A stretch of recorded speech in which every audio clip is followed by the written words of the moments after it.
Hello everyone and welcome to Critical Combat down in the heart of London in the UK. We are Ketchup and Mustard as always, and you're about to watch some London Mortal Kombat 11 tournament action. Yes, I think the final head count was about 15, 16 players. This is going to be just a good little training session, I think, before Versus Fighting next week. You know, Versus Fighting is the one of the Intercontinental Combat qualifiers. It's the UK stop, and I think the more experienced players can get in the UK now, the better. We already have Foxy in attendance. You can see him literally right there. Hey, mate. I like it's that guy. It's that dude. Is that Shang Tsung? It's Data. Oh, it's Data plan. This is like like an in-joke. You guys wouldn't have seen this. This was an in-joke that was created like literally 5 minutes before. So of course this tournament does have prizes provided as well. Focus on your match. This is why you don't get the players too close to the commentators. Look at this guy. Get away. Look at this guy. Get out of it. Get out of it. Get out of it. But this tournament does have prizes provided by Warner Brothers UK. So of course, if you've been following the Twitter account for @Cyclical Gaming, for those of you at home, want to make sure you're following that and keeping up to date with all their tournament news.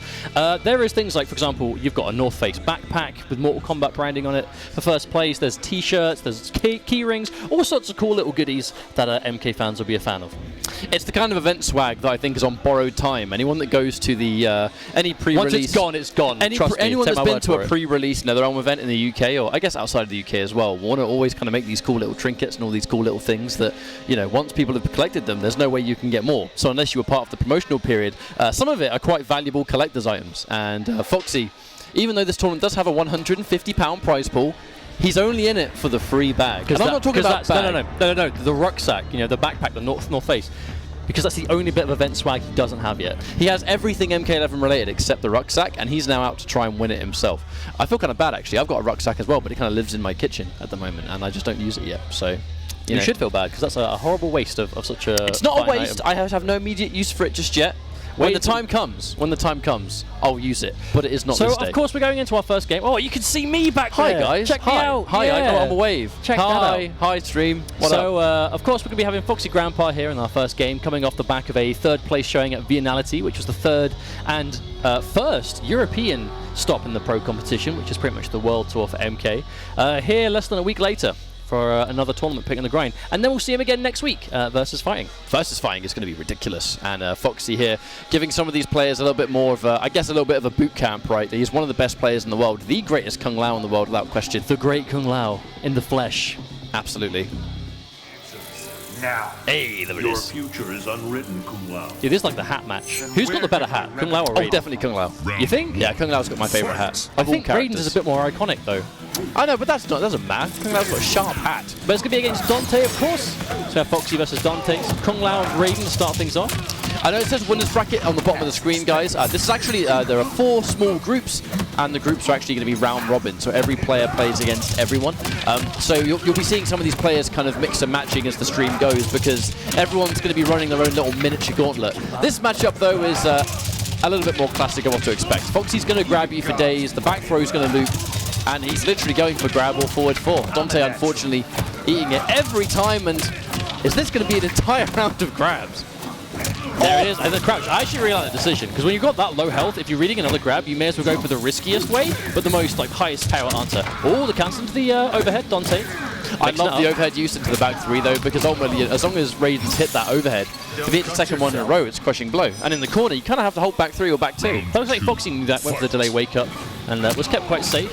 And there it is. Now he goes for his first mid of the entire game, that forward 4. And again, back to back. This is the mix-up, grab or mid. I mean, it's always going to be the mix-up, and it's always going to be very scary to be on the receiving end. You're going to spend an entire round grabbing someone. You're going to end up enforcing the forward 4 eventually. There's the crouch, the 2-1-2-1-2. Full combo as well. There's the knockdown splat into more of that Z-hat pressure. And a really nice delay wake up. A little bit too slow on the uptick, though, with Raiden's 1-2-1. That could have been a crushing blow. He's going for the brutality, 100%. I can feel it. I can sense it. He just had 2 guaranteed wins, and he's going for a throw. I know what he's going for. But now the question is, will he dedicate the entire round he will now. He will now. Look at the health. Oh, no! That was a front throw. As far as I'm concerned, that's a win for Dante, because he denied the brutality that he was going for. Oh, my God. So Foxy, he has 100% mercy because he wants to hit the brutality. Yeah, God, keep crouching. Under no circumstances do anything else. Keep crouching. Make him pay for his decisions. Yes. Don't let him get away with it. Oh, go yes, on. right. No! Oh, and because that was a throw punish, it was guaranteed and untakeable as well. I respect the throw from Dante as well, though, but he crouched it at the final moment. But literally not a smirk from either player. Not a smirk. Because the thing is, as much as we joke about Foxy fishing for those brutalities, because he only gets up for back throw, right? He only gets up for back throw. So if you read the throw, you either crouch or you tech that direction. But because his whole game plan is built around grab or mid, which is a true 50-50 in a lot of situations, it actually does add to the mix-up. It like, does. All jokes aside, No one it wants does to get add brutal. to it. No one wants to get brutal on stream, and it kind of no, we're punished. Crushing blow because that was a punish. So much damage. Kung Lao definitely doesn't lack in the damage department. Absolutely, like no, I was 400 40%, basically. 40% of a whiff punish. That was like 0.3% short of 400. Crazy good. Always got to round it up in those situations. Now again, but this is again, it's like Kung Lao. It's not just combo damage, it's projectile damage, it's wayward hits. Throw is being such a big part of Foxy's game, is 14% every time. Oh. Like, he does chunk you down every time, and there it is, the knowledge, and there is just no crushing blow left, he's going to go for the lower damaging option, but still a combo nonetheless. I think technically he could have down 2'd that, but I think Foxy honestly just trying to save it. He knows the combo is going to kill without down 2, so why waste? The down 2 probably would have sent Dante out the corner as well. And I agree with it. The somewhat of a Hail Mary electric fly, but honestly, in that situation, you do kind of need something back. You know, maybe reading a Z-hat from full screen, trying to catch the startup of the guided hat toss. Now, we did see once Dante did throw a string on block into the Storm Cell. I think Foxy's kind of waiting for that now. Commits on block. Okay, you have to do as much as you can here. You must. Oh, he went for some optimal stuff. I respect the attempt. Try to go for some side switch. Get the corner, but oh, I love the choice. And there we go, the crushing blow confirmed. Dante spending it, but gets a nice life lead because of it.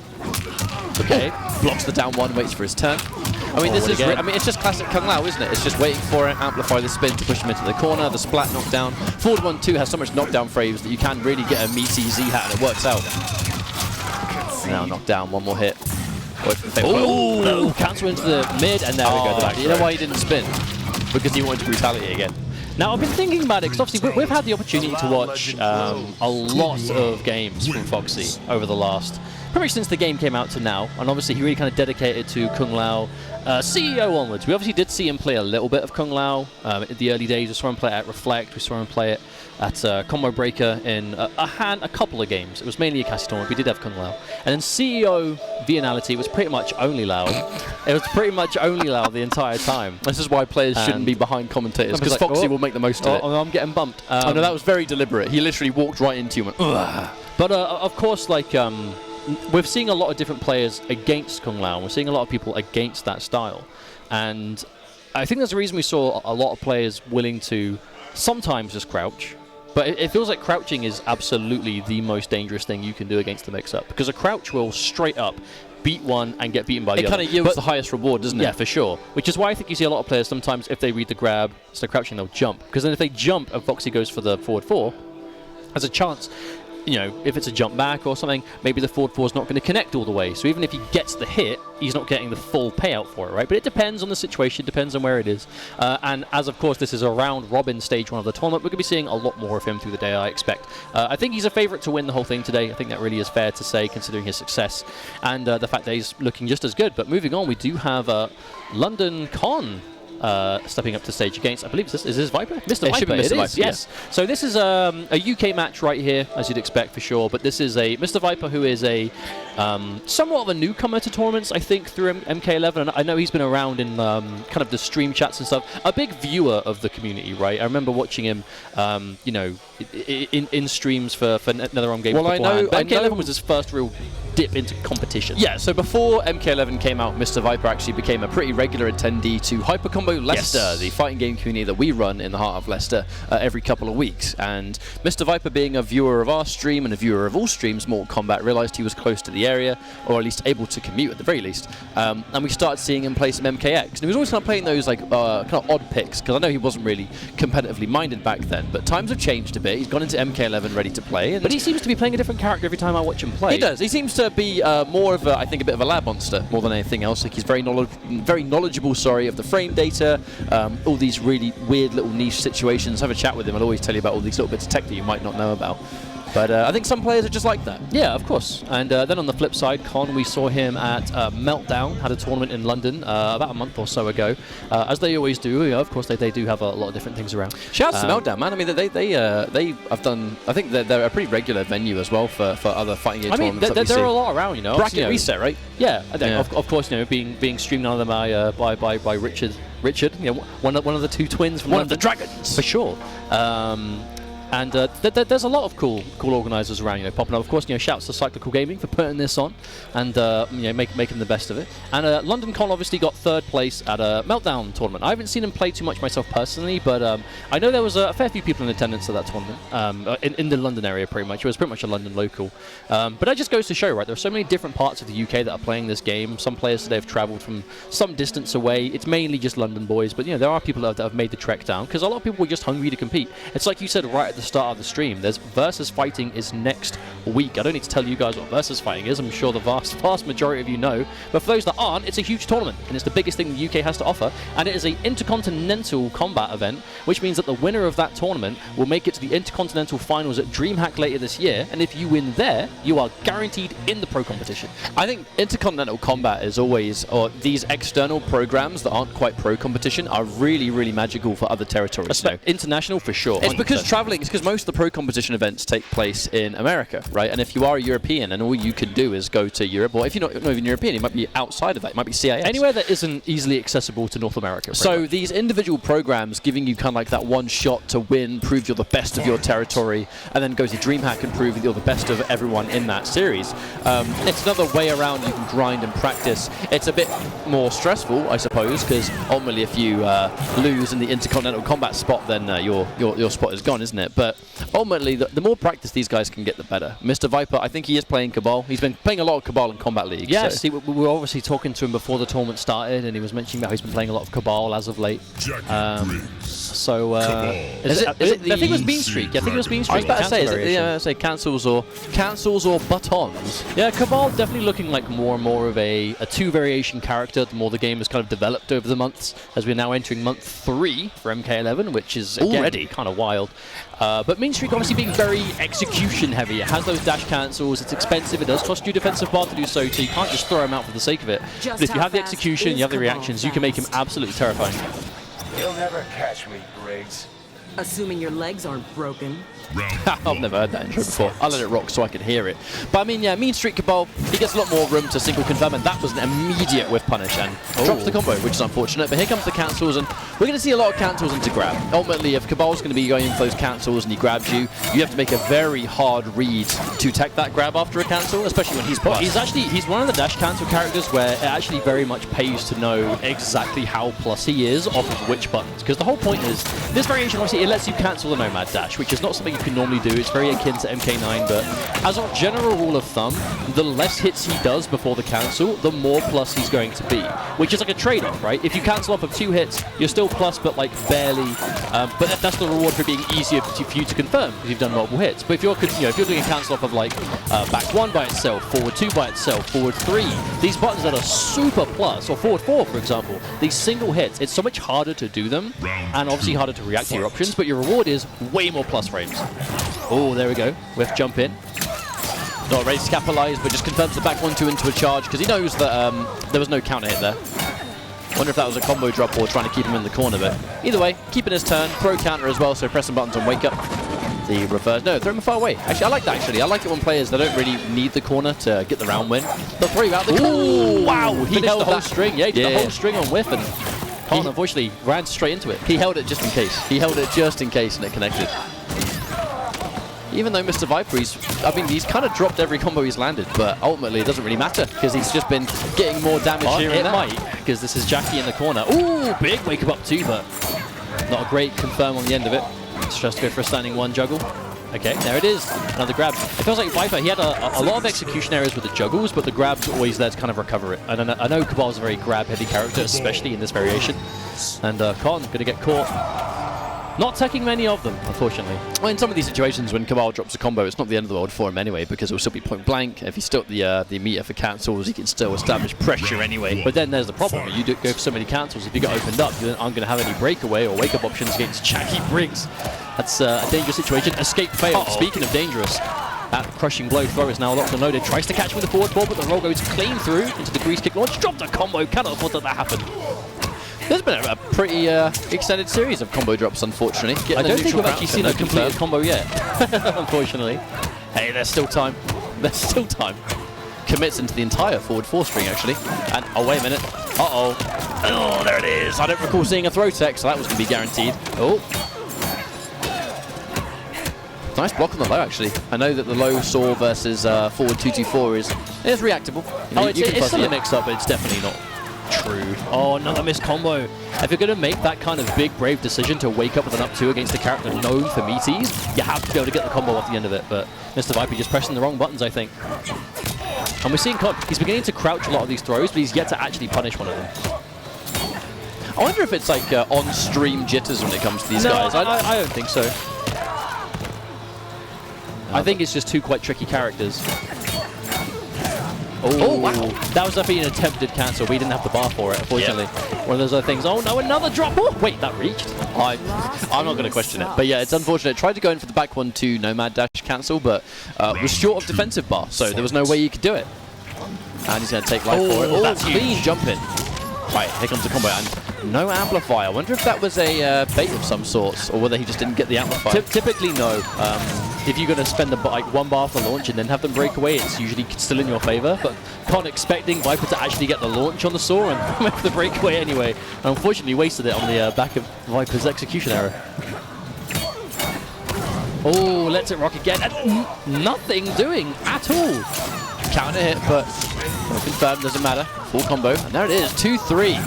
Finally, we see some really substantial damage. Oh, that was a fish for the counter hit if ever I've seen one. I do wonder if that was a wake-up. You know, because sometimes the down 4 can proc the wake-up, and then the hook will catch them. There's some tech there, which is like an anti-wake-up tech if they try and do up 2 or something. But well, if it's a button that low profiles. If your button low profiles the wake up and it does, you can still cancel it, and that's typically where you see that kind of thing work. But it might go too well. Now low's going to connect this time. Starting to see a little bit more zoning now. Forward 2-2, but already dedicated the entire string, so no confirm there. Oh, the overhead. It definitely looks like we're seeing way more of a up-close and personal start on this mean streak as opposed to... oh, there we go. The counter hit's going to come through. I think it has to be one of the weakest crushing blows in the game damage-wise. It really is. Only by itself, right? If you hit both hits into it, you're still looking at about 20, which is nice. You can see the full combo. We are going to hit it this time. He's starting to get a bit more comfortable now. Anti-air fatal blow. I like it because it's not going to give him the life lead, but it's going to give him a situation. Well, things weren't going well up until that point, so this is going to give him a nice amount of breathing room. She does end about mid-screen distance away, so not terrible for her. But doesn't get anything guaranteed, unfortunately. Cancel. Another one. Oh, and then he presses. And the back one is going to come through. Mr. Viper going to be taking that 2-0 in this round robin game 1 stage. But it's round robin, isn't it? So there's plenty of time to see both these guys again. I definitely like the decision to do round robin. Obviously, we do have like a 15-man tournament here today, so not a huge amount of players. I know it was capped at 32, so we didn't quite get there, unfortunately. But when you have these kind of smaller tournaments, and again, when a lot of players are here because they are effectively seeing it as practice for versus fighting, because of how important versus fighting has over. Last day poster was 131 entrants at least, and that was like the crazy thing to me is 5 days ago or something. The crazy thing to me is that versus fighting has more entrants than Vianality, and that is that is crazy. No, because I didn't expect it. I wonder if it's maybe the thing of maybe there's more players at VSF because obviously that's Capcom Pro Tour, it's Tekken Mod Tour, and everything else. So maybe there are players that are playing multiple games. Like, hey, let's enter Mortal Kombat because we're there too. Maybe. But either way, that doesn't change the fact that it's going to be easily the most. It could very well be the most stacked UK tournament of all time. It is, through numbers, the biggest European Mortal Kombat tournament of all time. There has never been a tournament in Europe that has reached those numbers since the NetherRealm community was founded in 2011. Wow. And yeah, it's actually and let that sink in. And the last one that was biggest to that was Year 1 versus fighting for MKX, which was at 101. And the only non-British player there, excuse me, Madsen. The only non-British player was Madsen, and he ended up winning the whole thing by beating all of us. And I say us because we were in that tournament. Wow, that was rough.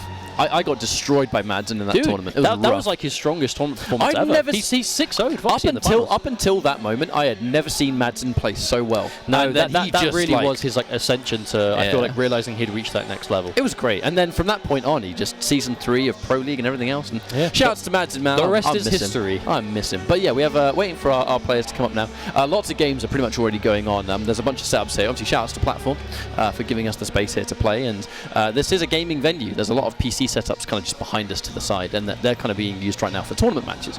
So whenever a match is ready, I'm sure we'll have some players stepping up to the plate. But right now, so what are we expecting to see at Versus Fighting, do you reckon? Versus Fighting is going to be ridiculous because we have players like Zarakamaka is going to be in attendance. Pretty much everyone in the UK is going to be Every top-level UK player will be at Versus Fighting. So it's ultimately going to be, I think, in my opinion, we've seen a lot of the UK be Dizzy, TT and Foxy, right? They are, without question, the two best UK players. However, this will be the first UK big major We're going to event. see if there are other UK players that can step to either of them. And honestly, as a UK boy, that really excites me because we've spent so long seeing Foxy kind of single-handedly carry not only the UK, but Europe on his back. Well, there was a time where Foxy was pretty much the only European player doing anything of that level. And now Dizzy TT is starting to kind of creep up into there as well. But because of that, these guys play with the UK crew all the time as well, which gives everyone else that top-tier experience that they need to compete. And, you know, we kind of saw that in MKX Pro League days, where Europe started to ascend way above anything it had ever achieved. And I feel like Injustice 2 kind of hit a standstill for that, because Europe just wasn't as passionate it's about not a Injustice as game. Mortal Kombat. It just isn't a game for Europe, as Injustice, unfortunately, you know. But MK is a different story. I know, of course, for Versus Fighting we have all the Irish players are planning to be there. Scotland, obviously, Rusty is coming down for his first kind of out of north of England tournament, which I'm really excited to see. Of course, like I said, Dizzy, young guys, Orp as well. And then you've got all the usual faces, but I'm excited for the ones that we haven't seen. Right? We can see two players stepping up now, Hollow and King J. King J, I mean, he's London-based as well, so shout-outs to him turning up and supporting some MK and checking out the space. You know, I'm sure loads of you will know him as a Tekken guy, but he does play a lot of different fighting games. He's kind of started out in Tekken, has now become... He's been in the E-League Showdown before, you know, he's streamed a lot of MKX at launch. I mean, Jay has become... He's kind of ascended from, I think, just a Tekken personality to a UK fighting games head. Every time there's a new fighting game, he's making content for it, streaming it, just getting involved any way he can, and Mortal Kombat is no exception. He's going up against Hollow. Hollow is a old-school Mortal Kombat head here in the UK, and we kind of normally see him a lot. You would have seen him at Reflect, of course, but understandably, I mean, we don't really see him as much in, I think, the later stages of the game. He seems to be... He's very active early on. Yeah, for sure. He's really active. He's really active, and he gets really, really strong in a short space of time. Doesn't necessarily stick around till the end days, but that's not, you know, there's a lot of things going on that I think take Hollow's attention. He's a very, very busy guy. But I mean, ultimately, this is the early stage of Mortal Kombat. He's here again. He's got a really solid Noob Saibot, and we'll see how he does. So Noob Saibot's a character that we see quite a lot, actually. Not even just kind of in the world of online. There are a fair few strong Noob Saibots around competitively now. Of course, you know, we see a lot of Honeybee. We see a lot of... I feel like Beyond Toxin really is kind of like the premier Noob Saibot. In terms of, like, you know, whenever I watch anyone play the character in tournaments, I feel like Toxin kind of has... he goes for the optimals, which is... I mean, there's no denying it. It's important. I've always stood by the... If you're a Noob Saibot player... Does Toxin do the double 113? Yes. Ooh, if you don't go for the optimals with this character, you are leaving way too much damage on the table.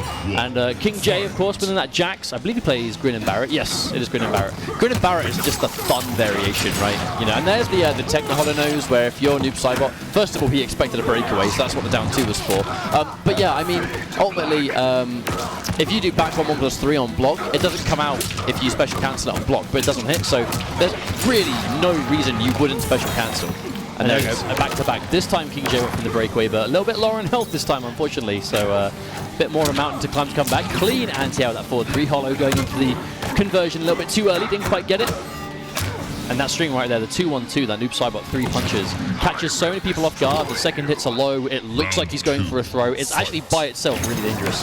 Barely -2, which is actually, I think, one of the benefits of 2-1-2 is that you actually can't really do much about it. I believe it's -5, so it's kind of at that weird point where he shouldn't be pressing buttons, but I mean, sometimes he will, and sometimes it will catch you if you're not really perfect in your counter poke timing.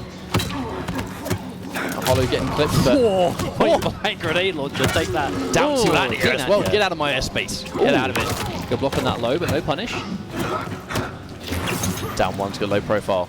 Now, I do wonder... So far, Jay hasn't tried to punish that string yet. I do wonder if he actually knows it's unsafe. But it's only unsafe to certain characters. I actually don't know if Jax can punish it in Grin and Barret. My gut tells me Jax has some kind of answer. I just look at the fact that he's fast and advancing, and he's got to have something. But it's not really that, it's just the range too. Oh, max range down too, speaking of range.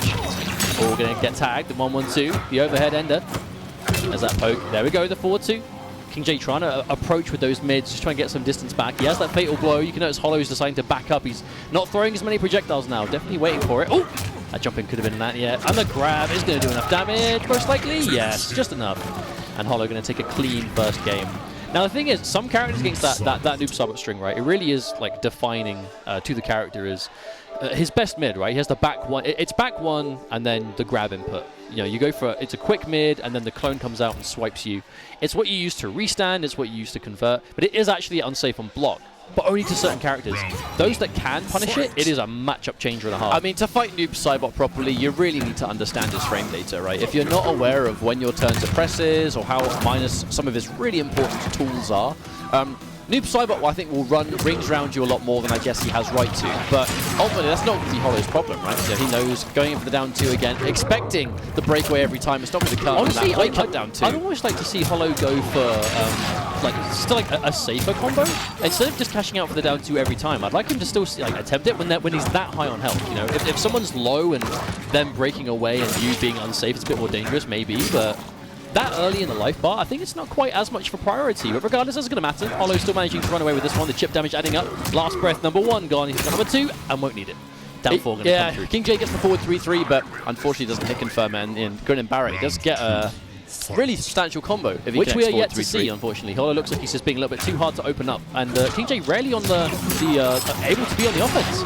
Every time he's kind of go in, Hollow's ready with the anti-edge, ready with those down forwards, just not really letting King J advance at all. Ending his combo in the back in the teleport as well. It's the highest damage ender Noob Saibot has, and if Hollow's keeping this positioning, there's no reason he'd set you up. You know, there's no setup needed when he's doing this much damage and keeping the life lead. Catches the back 3 as well. King J blocking it correctly. Reversal, fatal blow. Not going to bring in too much, but I think just a bit of breathing space. Now, the thing is, you would normally see a fatal blow hit and not think it's too much of a big deal, but the thing for Jax is, like, he's got max heated arms now, which opens up those crushing blows. If he can get a forward throw. You know what? I think that's why Hollow did massively pick up down 4, you know, just to crush it. Using the heated arms to get some space. And now he has to watch out. Spirit Ball, Running Man. Oh, can't trade anymore. Any projectile will kill with this health. Oh, the big issue King J made there was he was crouch blocking the projectiles, but they're actually at high. So obviously when you're that low in health and chip damage one at a time is going to begin to add up quickly. You can't afford to really take them if it's not necessary. Yeah, I mean, to me, it just looks a little bit like, you know, kind of like what we would have expected to see, where Jay kind of tries out fighting games, and, you know, it's great to see him here and showing support in that. Sure. But ultimately, I think inevitably there's going to be a little bit of lack of experience, and it kind of just looks a little bit like he didn't know how to fight Noob Saibot. And Noob Saibot isn't really a character you're going to be. What did I miss?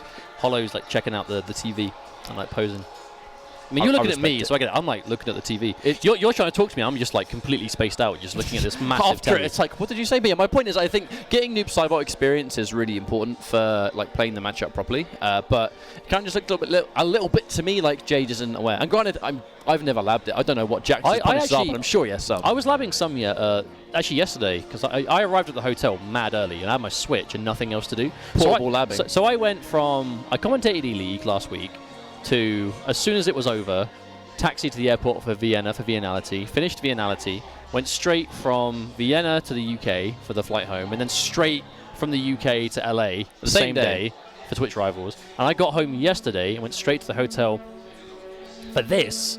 So I was tired, I had nothing to do. I'm like, I got my Switch out and I was playing it, and I was just like, I wonder what XYZ can do against that Noob Saibot string. I don't even know what I think I was looking at Twitter, I saw something, and just my brain was just like, I wonder what this character can do, and I was looking at different punishes. Cabal can punish it with the overhead hooks for a launch. He can get the big boy damage. From like all ranges as well. It's kind of mad. Which again goes to show, if you can punish his best mid with like, you know, a huge launch, then that's huge because he can't use his best option now. But if you get like a little tiny bit of damage, maybe a special move, it's not going to deter him completely, is it? But then if you get nothing for it, it's just throw it out. Why not? Literally no reason not to. And even more, so if you are minus, you try and move in, he's going to get a down 4 maybe, he's going to tag you with it, and every down 4 and hit with him gives him a forward 2, and then as soon as you respect that, more layers are opened up. Like, he's very punish dependent, I feel, as a character, which is ironic considering his punish damage is like best in the game. Almost. It's up there. Even without the crazy air hook he has. You know, I remember during the beta, all the Cabal players out there were kind of combining. Oh, you mean the launching hook? Down back 1. Down back 1. No, down back 2. Down back 2. Yeah, down back 2. Down back 2. So now he still has down back 2 in this tournament. Cyclical snag is down back 1, which is pretty much the same move. It's the crap spin, unfortunately. Oh my god. Wait, even that move is different in the main game now. It's massively scaled. Using that to launch instead of the amplified sword doesn't net you that much more damage anymore, literally by about 2 or 3%. And when the sword launching is like universal, it goes to show that the character doesn't necessarily need that move anymore. People were... Go ahead. I was about to say, people in the beta days were saying, without the hook, this character's not great. And then turns out, balance! And now... Oh, okay. There it is. Here we are. It's actually just about to open up into this. We have some more matches coming up. This is round robin for those that are just joining us. Cyclical Gaming's Critical Combat here in London. Foxy Grandpa's in attendance, as you can see behind me. But he's going up against Dante Demons, who is another... I think he's been around since about MKX, I believe. Yes, he used to be one of the younger players, still plays, a big fighting game fan generally, right? One of those... He always lurks in the streams, he always watches the tournaments, he always goes to any UK event he can. He's a long-time UK community supporter for sure. But that actually leads me on to my next point. I feel like there are a lot of people like that in the UK that are... they have like their favorite game and their favorite scene, right? But they still play everything. They still kind of dabble in all sorts and... Well, you know, support. At VSF next week, they're going to be watching all the top 8s for all the games because it's what they do and stuff. And Dante Demons is definitely one of them. Never really ascended to like a high-level status in NetherRealm games, but you know, he plays, he supports the community, he shows up. He's already been doing the rounds in the UK. You know, I've already seen him. Obviously, he came to our tournament, Unchained, in Leicester. He was part of the organisation for a tournament in Stoke-on-Trent a few weeks ago, and here he is in London. So he's been getting around for sure, and I'm sure we'll be seeing him at Birmingham, as already guaranteed. So big fan generally. Drew the short straw, unfortunately, coming up against Foxy, I think, who is you know, reputation really speaks for itself, right? Foxy is just a force to be reckoned with. I mean, Cetrion versus Kung Lao is a matchup Foxy's going to be very experienced with. He's fought against the likes of Dragon at CEO. He was able to defeat Atadamasa, who I guess right now is Europe's most successful Cetrion player, you know, the Italian stallion. Really making it work. Elder God online as well. Yeah, one of the first European players to achieve Elder God rank. So Atadamasa is another Cetrion player that wasn't to be trifled with, but Foxy was able to kind of clean up there anyway. So I think this is a matchup that he is highly, highly experienced in. No, absolutely. Excited to see him play. I feel like watching Foxy play is always really entertaining. He's just really solid. Really, we talk about that as CJ. I know. I did see it. I didn't want to kind of oh my God. point it out, but yeah, so good. So good. We're obviously usually quite biased towards Foxy. I feel like the veil has definitely lifted. Like we are biased and corrupt when it comes to commentating Foxy in major events. But when it comes to these like smaller tournaments, you know, more of the local stuff. Because he's not London local, and even back when he used to play Dragon Ball, you know, Foxy definitely kind of committed to Dragon Ball pretty hard when that came out instead of Injustice 2, because he was just looking for something to fill the void until the next Mortal Kombat came out. And for him, for a while, it was Dragon Ball. He used to drive into London every week just to go to a local there. I believe it was like in, I mean, somewhere in, I can't remember, but he used to go to one of the London locals just for Dragon Ball. And he's not, you know, he's not miles and miles and miles away, but he's definitely not local. So here he is. Yeah, but he's here to try and win a free rucksack. He has a mission in mind. He has a goal. He's got his eyes on the prize. He has a goal that he wants, and he will not leave and rest until it has been done. Come on, choose your controls already. How long could this possibly take? It's been like 2 minutes. You can't be dealing with this. You're jet lagged. I know. I want to go to sleep. You need to splash water in your face just to keep you awake. I wouldn't, because there's a lot of cables around me, and this electrocution. As Raiden has highlighted. Great. Perfect. Perfect timing. Yep, so we can see Cetrion, and one thing about Foxy is he's waiting for... Oh, maybe? We actually might. He actually does have a sub, this Foxy. Foxy does have a sub. Like, legit, he does. Why? Why not just go Kung Lao? Have you seen his sub? It's actually mad clean. It's brutish. It is a... He swings. He does. Foxy Sub-Zero swings. He like... Is he actually gonna... He dips his hands in gasoline and he swings. Dante is saying, no, pick Kung Lao. And Foxy's there. Do it! Oh, he's doing it! He is! Like, wow. The head shake. I think he feels disrespected. What are they doing? Just do the fist bump. It takes about 100 years to do his controls. He doesn't even complete the fist bump. What are you doing, Dante? dropping it outside of the game, man. Yo, if he dropped the fist bump, he's playing a character with, I say tricky combos, but they're really not. And if you're in There's the one combo, tricky combo there is she's got. a combo that's quite I tricky. have seen the world beyond the realms. Then Raiden and I did go there. It was no dream, Sub-Zero. Wait, what? Is that a Mythologies reference? There must have been. That has to be a Mythologies reference. You are humanity's only hope. I'll do it, Thunder God. Trip over, everyone laughs. That's Oh, how that's the cutscene I Now remember. here is that brutish style. You thought watching the mid grab mix-up was annoying in Kung Lao? Imagine front throw loops. I mean, this is Sub-Zero. Like, his front His throw game is the same as Kung Lao. He gets a throw loop off one, a crushing blow off the other. Yeah, I just hear Foxy through my headphones go, ooh, when he hit the back three. Oh, he just flawless blocked. He flawless blocked, but whatever he did wasn't fast enough. He's actually playing Dead of Winter, which does destroy the boulders in the air too. Oh, no. Is it enough to kill? Doesn't even want to go for it. Oh, tried to go for the max range overhead. Just save the bar, take the grab. Yeah, so the forward throw with Sub-Zero is actually pretty damn plus on hit. And he can loop it. Double digits plus advantage. Wow. I actually don't know how exactly it is myself, but I know believe it's Uh-oh. plus 20 something. Oh, but no. in the corner, it's like even worse. Oh, no. Is he going to catch This down the crushing blow? Is he is going to hurt so much. Oh, yes, he is. Oh, God. no. Sub-Zero took that smack and then hit you. Wow, Oh, he dropped the it. combo. Wow, he sucks.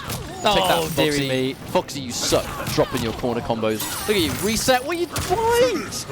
Unnecessary. That was swift. Unnecessary. Don't do this. Don't do this. Oh, no, two matches, Foxy, two mercies. what are you doing? Oh, we definitely This expected BM. Dante to go for a close teleport there. Go on. Make him pay for his mistake. I've never seen such rude. Oh, no. It knocks the boulder off course. Wait, what? Did he let him live? What was he going for? I don't know. Is there a brutality? You that don't we have a haven't throw. seen? He actually does have a throw rule. Why don't think it's unlocked? This console probably hasn't got it. Oh, and he goes for the walk. Oh, the walk God. I can't believe. Oh, wait. Oh, he didn't block the whole time. Surely he must have. He couldn't have. He must have. He must have blocked. No, he didn't. He didn't block. Have we not seen him block? I mean, that brutality would not have worked had he not blocked. That's the first time I've seen that brutality ever work in a tournament match. I did wonder. He was being like super aggressive. He was. Oh, there's a block. And that kind of explains why he wasn't ending it as well, because he really wanted the brutal. Oh no, loops. Loops upon more loops. Literally could not loop this anymore. And then what? Back to oh my God! The moment he does it, the loops. Oh no. God! The Sub-Zero is Oh, the breakaway. schmicked. Oh my God! Another. He threw him out of the corner. What's his reverse grab just in case? We're actually not even seeing escape failed either. I think Dante is just not really able to get the throw text in time. I mean, surely he's going to do the back three sooner or later. Oh. Can't get over her though. He tried. He definitely tried to jump over. Wasn't quite able to, unfortunately. And we haven't even seen the forward two crushing blow yet. Dante's Saving just it. been a victim to this mix every time. No. Projectiles just mustn't be working in this matchup at all. I mean, she actually has to be mad careful against Dead of Winter though, because that amplified ice ball is going to plow through almost everything she does. Oh, no! God.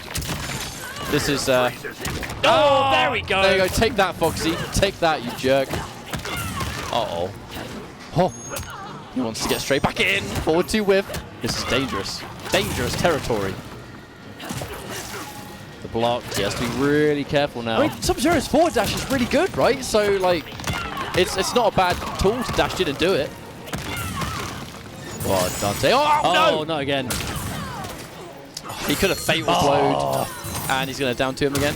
Oh, God. Wait, no, he was blocking. Is there some weird tech there? Wait, hang on a minute. Hang on. I'm actually going to ask him. I'm going to break kayfabe. Hang on. I'm sure he blocked. How can you still get that when you're blocking? Wait, for real? Ah, he's given us some tech. So it's a unique brutality. It's a unique brutality. Yeah, so our mistake was thinking that's the universal down two, where it's in fact I didn't even know that was physically possible. So if Sub-Zero has them frozen and you uppercut them to finish, that's the brutality because it's the classic Sub-Zero one. That was our mistake. We thought it was just the universal one. I've never seen that before. I see a down two brutality, and I just assume it was the no block brutality. Dude, no. I thought it was exactly the same one. I didn't even know that existed. That's hype. That's like mad cool. Well, look, to be fair, there are so many hidden brutalities in the game And if you don't play the character, the chance of you finding it. I am still now, 3 months later, seeing brutalities, and I'm like, I had no idea that brutal. I saw Kung Lao's Z-Hat brutality the other day. Didn't know brutality, but it was like a throwback to Mortal Kombat 3, where he throws the hat and he goes, jing, jing, jing. Yeah. It was sick. Yeah. I actually haven't seen that one yet. That's really cool. I don't know if it has to chip or whether it has to kill him or whatever it is, but yeah, if you throw Z-Hat and it kills him, brutality, it's an MK3. That's legit, like, super hype. So welcome everyone watching. If you're just catching us now, this is Cyclical Gaming's Critical Combat. It's in London, so it's going to be a bit of a London event with some London heads. We did just see Foxy take it over Dante, and hey man, I mean, Sub-Zero got them throw loops. He does. A lot of people actually, it's kind of almost underestimated just how much Sub-Zero can loop you with that forward throw. We don't see it get used much. Honestly, I feel like, and it's actually why I still rate Sub-Zero quite highly in the game, is like, I feel like a lot of people will rate the character's value on whether forward 2 is reactable or not. And I feel like that really isn't what the character's built for. I feel like that's like a layer of the character, but not the meat of him. You know what I mean? He still has like advancing buttons that forward. You know, he's still got the strong big boot, which yes, I know can be reacted to, but I mean a lot of buttons can in this game. He's still got that back one for the range. He's got quick punishes. He has crushing blows he can cash out on. He has multiple counter hit crushing blows, which as we know are strong. He's got decent anti-air options, meterless stun, right? Slide is good if you've got the variation. Cold shoulder is still good because it gives you the good, you know, the scary counter poke options. It's just he's so scary, you know, and for multiple different reasons. So much more than just can you react to the overhead. And even then, like, it's still a topic months later that players are not really 100% on, in terms of like, if you're sitting there and you're looking a low overhead, yes, you can react. But then you start throwing in other timings, you start throwing in grabs, you start throwing in walk-ins and delays. Little delays. Little delays seem to mess things up the most, because people almost go by to react to the forward 2 by speed. So all a Sub-Zero player is going to do is wait a couple of frames and then back 3 you later. It throws off your timing immediately, and sometimes you can eat it, you know. But I kind of, honestly, I do agree with you. I don't think that Sub-Zero is as bad as some people give the character credit for. He has super loopable forward throw. He has confirmable buttons. And, I mean, ultimately, we'll see how the character progresses later in the pro competition season. Yeah, we will indeed. But as we get our next match set up, my friends, we're going to go to a very short break. So please don't go anywhere, because Critical Combat will be right back after this.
Welcome back, everybody. We are Ketchup and Mustard, and this is Cyclical Gaming's Critical Combat. It's going to be more round-robin stages going on.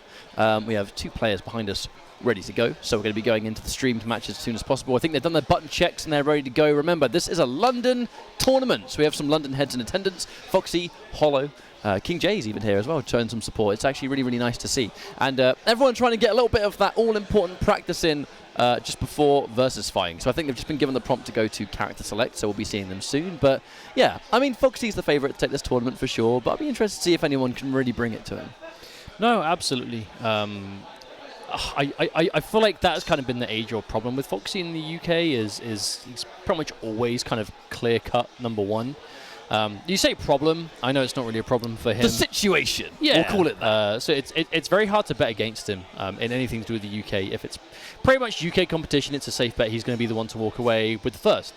Versus fighting looks to maybe shake someone up a little bit, but even then, like, he's still going to have a really good shot, I think, at doing well, because, like, I mean, he's got third at the back-to-back pro competition events. With literally the best players in the entire world present, with Kung Lao, who we know has up and down. That to me is the crazy thing about this, is that Foxy's been able to get 2 top 3s and 1 5th. Combo Breaker was the exception because he was using Cassie and went to Kung Lao a little bit later. When he dropped a better character and went straight to the worst one, he started to do better. But speaking of which, though, we're going to see a little bit of a lopsided matchup here, perhaps, in terms of character representation, as we see different sides of the tier list. You know, I think Geras is definitely one of the best characters in the game. Raiden, I think Raiden can work in a first to 2, absolutely. I feel like but he requires a lot lot of work. Yeah, I think most characters in the game can work in a first to 2, but even then, Geras, like we know there is progressively more and more counterplay to him as the game goes on. But at the same time, still very effective, still very strong in the right hands. Now, Raiden we see less of considerably. But there are a few Raiden players out there making him work here and there, but Geras definitely seems to be a cut above, but definitely not unwinnable, I should think. Raiden, deceiver of mortals. Is that how your mistress portrays me? Then the truth I have witnessed. Round 1. I love Raiden and Geras' intros, man. I really do. So we're going to see Joker Star on Raiden and Optimus Prime on Geras. I mean, oh goodness. I hope that doesn't stand true for his combos. Oh, back 2, wait a minute. It's locked. Okay, yeah. Unfortunately, the jump in kind of undid the back 2 crushing blow requirement, but Storm Cell, instant jump. Okay, we've got good B&Bs here. And now, yeah, the 1-1-1. We're going to get just a regular confirm. No extra damage just yet, but, I mean, Infinite Warden versus Thunderwave, they are 2 drastically different characters in terms of utility. Almost got the whiff punished. And wow, speaking of which, down 2. And yeah, keep it simple. We didn't have the meter to amplify, so I like that confirm. Keeping it simple. Well, the thing is, not having bar to extend damage from a down 2 crushing blow and still getting over 30% isn't bad at all. Nice stuff coming out from Joker Star. Ooh, okay, the late Superman. Fearless, absolutely fearless. Whiffs, and now he edged the 1-1, but no confirm, unfortunately. I feel like I'm not allowed to point out when someone called Optimus Prime drops combos. I feel like it is inevitable. Staying on brand, man. Oh, okay. Nice. Oh, we're seeing some tidy Raiden here, man. And a reset. Oh, that's crushing blow! That short hop, I like that. That was actually really cool because... Oh, okay, that was interesting. I mean, that was just a tidy Raiden, for sure. And I actually like the little added mix-up, too, where he did the short hop into it. Short hop into low can sometimes... short hop into empty low is a little bit of like I think a gorilla mix-up, but it works. But I mean, yeah, the back 2, the moment I saw him end the combo in back 2, I kind of knew he was saving it, you know. He was going to try and the corner bag's the biggest reward, too. But that's the read, you know. You only get to crushing low if you go for the overhead twice and it connects. But it has to be on hit. If you do any button in between, it won't go out. So the shot hop is a way of like faking something out, but still committing to it. Ooh. That's now 2 for 2. He's hit that. No crouch on the Storm Cell either. It's important matchup information. Oh my. He's actually. Oh. Wonder what that was. Maybe a dropped combo perhaps. No amplify on the temporal advantage. Oh, raw Storm Cell. Okay. A bit of momentum. Forward one's going to whiff because the wake-up roll. Clipped by the Storm Cell again. And we see a lot of Raiden players do that, right? They stick out those single buttons, they Storm Cell on block because you want to release block, and that should be a punish. No way! I can't believe the down 2 missed. Oh, that one didn't though. Joker Star's going to put himself to match point already. There's been a swift 3 rounds. And a strong display of Raiden, that's for sure. Okay. Teleport out the corner. And both defensive bars used, but still in the lead. Oh, actually managed to stuff that up too. You don't see that all the time. And now he tries to mix it up. Empty jump into the back 3 instead because he knows it worked last time. Crushing blow down 2 had already been used. Storm Cell, full combo, and breakaway has only just been used. Looks to be all Joker Star, to be honest. 100%. Oh, wow. going for something tricky. Then dropped to his prime. He's not really pressing on defense. He's just trying to block. And I think Joker Star's really kind of pegged onto that. Unfortunately, we don't see much damage off that confirm either. And wow, full screen lightning. I remember that used to be a lot less minus than it is now. Very, very situational, but okay, here we go. Raiden getting that W, bro.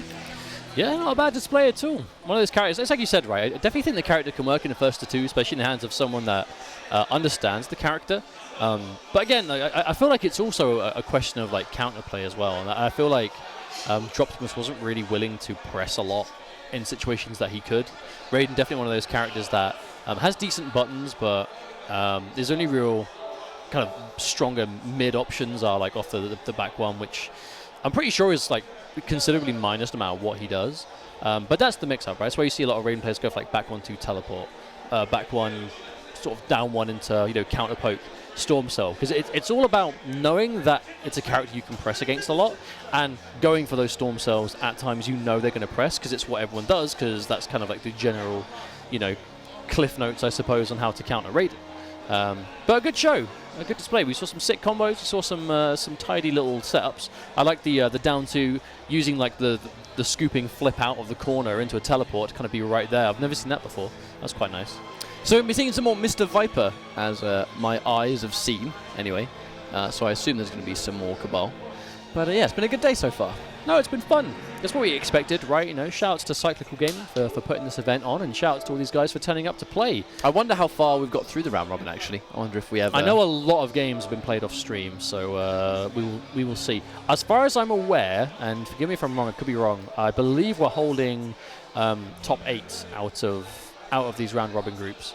So we should be going to top 8 after this. It always feels weird saying top 8 in a 15-man tournament, but like at the same time, like it's still a nice area to kind of halt and then watch it, and then get the games from then on. Yeah, right? I mean the top 8 is inevitable, isn't it, from this kind of tournament? Like you always have a top 8 developed in some form or another. But at the end of the day, we'll have it developed soon.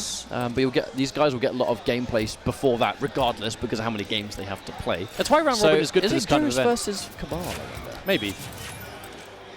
I'm honestly not sure. There are some players here that I've actually admittedly not seen in an offline space. So it's going to be a little bit of information, I think, and especially if some of these guys are going to versus fighting, seeing them again, having a little bit more information downloaded on them, which is always important for these kind of events. No, absolutely. I do wonder how many of these guys will see it versus fighting. A number of them here have confirmed. I think Mr. Viper's going to be there. Dante, I think Hollow. Of course, Foxy's going to be there. Yeah. I think everyone in the UK is going to be in attendance because of that intercontinental spot. Yes. If you win that tournament, you're going to DreamHack, and if you win DreamHack, then you're going to the finals. But plenty of time, since then. Obviously, we know this is actually not Sodium Jim and Droptimus. It is Mr. Viper on Cabal, which I expect Gears play here is Sodium Jim, I expect. Okay, there's the grab. Whoop-ah! I must have seen that grab hundreds of times. I'm still not bored of it. It's sick. Now he's going to get the knockdown. Already showing Mr. Viper that he's not afraid to commit to that mix-up either. There's a whiff, but no punish. And now here comes the forward 2. Oh, and that's a punish.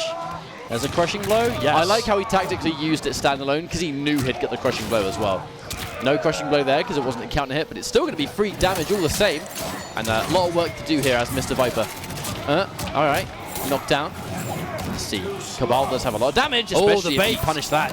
Could have been much bigger, though. If you are going to block and... that could have been a kill as well if you got the confirm. And there it is, the Andy and Mr. Viper. Unfortunately, did have the comeback on the cards, but wasn't able to make it. He put in a lot of work for that comeback, and I feel he kind of just autopiloted a little bit with the jumping. Maybe. We have to be careful, especially against the Geras that has that vacuum, that big distance, especially in easy anti-air. But the big thing there is if you do manage to bait and block Geras' up 2, because he's used resources to do it, you have to go for your max punish as far as I'm concerned, right? Because he's going to be losing that defensive bar. You need to take your ability to get as much damage as possible.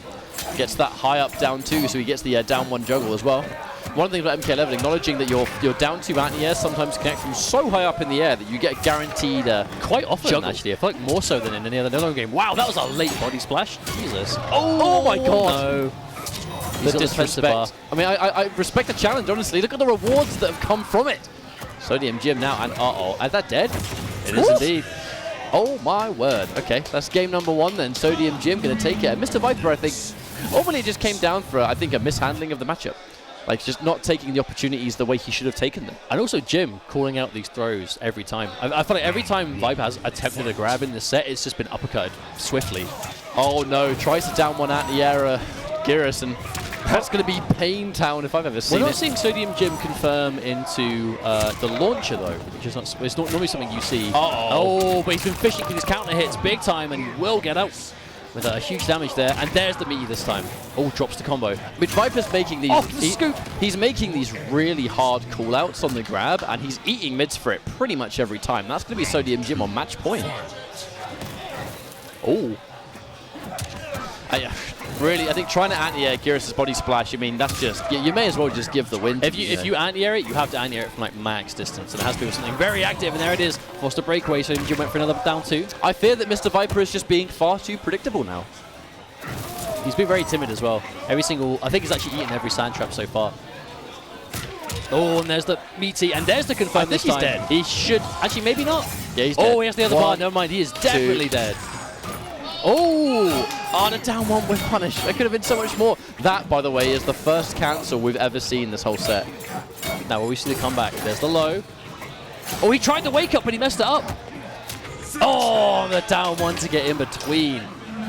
I feel like that was just Mr. Viper kind of just mismanaging the matchup quite severely. And like I said, we didn't see a Nomad dash cancel until the literal final round and the final moment. Well, he kept going for like early throws, and they were getting uppercut all the time. So I wonder if there was just an element of like hesitation, because when you are point blank and someone is going for that many down 2s and they all connect, it is going to eventually get to a point where you're like, okay, well, I have to be careful now, because if I get in range, this is going to happen. Where in theory, like, you know, the correct, you could say, mindset there is, well, I just need to make sure that I'm tightening my offense so it isn't allowed to happen.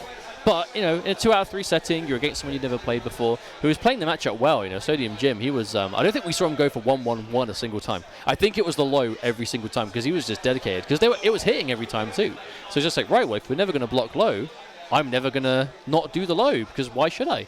And he stuck to his guns and took it 2 games. Well, I can see Hollow sitting down, so we'll Must be find out. unprofessional for 1 second. Yeah, we'll find out who his opponent's going to be very, very soon.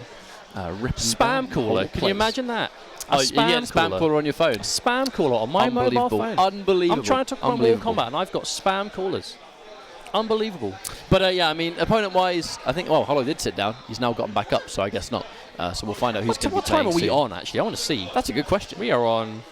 6 p.m. 6 p.m. Feels late in the day. This is where jet lag is going to start kicking my behind, I think. Behind. That's a safe word. That's a good word to use. That's a very good word to use under these conditions. It's raw. I've been watching so much of that. You know. What, Kitchen Nightmares? Yeah, conversation for another time, but... you know, why bring it up? You know Kitchen Nightmares? You know, Kitchen Nightmares. This guy. The Kitchen Nightmares YouTube has loads of different clips of the same video with just different names, and it gets a pass. I noticed that. It will be Chef disgusted with raw food, and it will be Gordon is unhappy with raw food, and then it will be raw food upsets Gordon. 3 separate videos, almost the same length, 10 million views each. And it's like, what? That's a hustle, man. That's a hustle. And I respect it. I respect it 100%. By the way, there's Gordon Mortal Ramsay Kombat got that to be YouTube played. game. Yeah, while we waited, we're going to have some London coming through. London Con, right? There are... It is Con, yes. we saw him before. I'm against awful with faces, I'm sorry. We saw him earlier on against Mr. Viper with that Jackie. Didn't look too comfortable, if I'm being honest. We saw... But I know it was their first game of the day. So that, I mean, I will always say this, at these kind of smaller level events when it comes to you know, players practicing for majors, is that ultimately on-stream jitters, it exists. It does, and it doesn't affect everyone, but sometimes where I know that people are here to play and compete, it's understandable that they might get a little bit nervous before they play. And if we see it, I'm not surprised to see it, you know, because it's very, very common that everyone has to deal with at some point. So maybe not. We're getting loaded in now. We'll see what matchup we're going to see. Did they restart the game? I don't see the main menu. I think so. I don't know, but Either way, we're going to jump in. Forgive my thirst quenching it. It's quite hot. It is quite warm today. Very here. warm.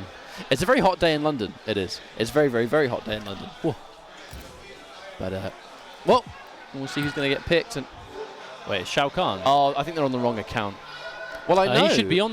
No, he should be on the console. He should be on the console, yes. Because I saw Shao Kahn on there before. It was the only one that wasn't was Shang Tsung. So, It was not actually legal in this tournament anyway.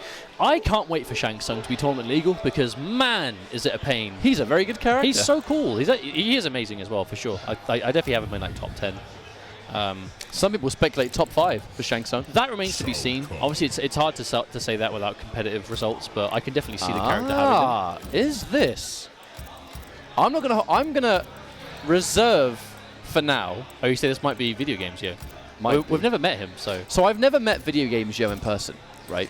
But I know that Video Games Joe is a young player, and he was the highest ranked Shao Kahn online, and he has never played in an offline tournament until I informed him about both versus fighting and this tournament because I know he lives in London. And he said to me he would come, and I've not seen him about. I've never met him in person. This might actually be video games, unless it's another player, of which I apologize. And it's great to see more Shao Kahn on screen. Ooh, Well, actually it is. So I've just been informed by production this is actually Video Games Show. So this I was worried is he wasn't going to make it. this is a Shao Kahn absolutely to keep an eye on because this guy is a Shao Kahn specialist, but he's very, very talented. No, so a big thing about his Shao Kahn is it's very clean, right? It's very aware of things the character can and cannot do. Very fundamentally solid as a player, it seems, as well. I know he's been tearing up the ranked world of online since day one. I believe this, it's like you said, I think this is his first offline tournament for the game. As far as to my understanding from conversations I've had with him, he's mentioned that he was a Tekken player a long time ago and did some small UK events here and there. But this is his first proper Mortal Kombat, and this is his first Mortal Kombat tournament. He is going to be going to versus fighting, and this tournament is just going to be nothing but just good experience for him. And I say expect some good things. He started off with a sweep, so you know he's aware. Yeah, you know this guy knows how to play Shao Kahn if he's starting things off with a sweep. Throw escape immediately. Now he's got a life deficit. We'll see how he approaches this, because you can zone out Shao Kahn if he hasn't got the life lead. But he's looking for those trades, right? Whenever you trade with the Lance, he gets a lot for it. Oh, big neutral jump. Constantly getting clipped by these hook sword buttons. Trying to jump and paying the price. His wave dashing is very clean, and Shao Kahn has one of the best wave dashes in the game. Very fast. And there it is. He's taken off the crushing blow requirement as well. The moment you hit 3 of those spears, your 1, 2, 1+3 will crushing blow into about 30%. It's pretty Which is especially an instant reckless. cash out, you know, provided he sees you haven't got the breakaway. Okay, escape failed again. Getting chipped away bit by bit, but Shao Kahn, he hits like a truck. This guy does a lot of damage. Oh, you see that movement? All right, grab. Back to a range. Some more counter zoning. The standing one's going to clip him out of the air, but it's not enough just yet. Don't count out Shao Kahn, man. We can see a comeback 100%. Jump kick. That bracketeer jump 3. Oh. Watch out. Oh, I told you. Oh, the wave. flawless block too. The wave dash. I actually love the use of the wave dash to bait and, yeah, the down hammer. Normally I like you how try he, and trade. Oh, wait a minute. Oh. Oh, my God. Oh, timer's not on his side. It's not on his side. He can be as patient as he wants. No reason to overextend. And London Con actually had a couple of moments to take that. He just didn't pull the trigger on Fatal Blow. Round 2, fight. All right, the timer's back. Video games. Now, we said clean and patient. I mean, waiting out the clock on the verge of a life lead. No punish on the forward 2-4. Yep, just play it one hit at a time. Oh, there's the wake up. But we're really getting the chance to see Video Games play about that point-blank game, because it kind of just been kept at sweep distance, walks into it, and the counter hit comes through for the launch. Right, 1-1. I like using the 1-1. It's like the easiest version to confirm it, and if you're in a tournament you want to guarantee that damage, then just, yeah, take it for what it is.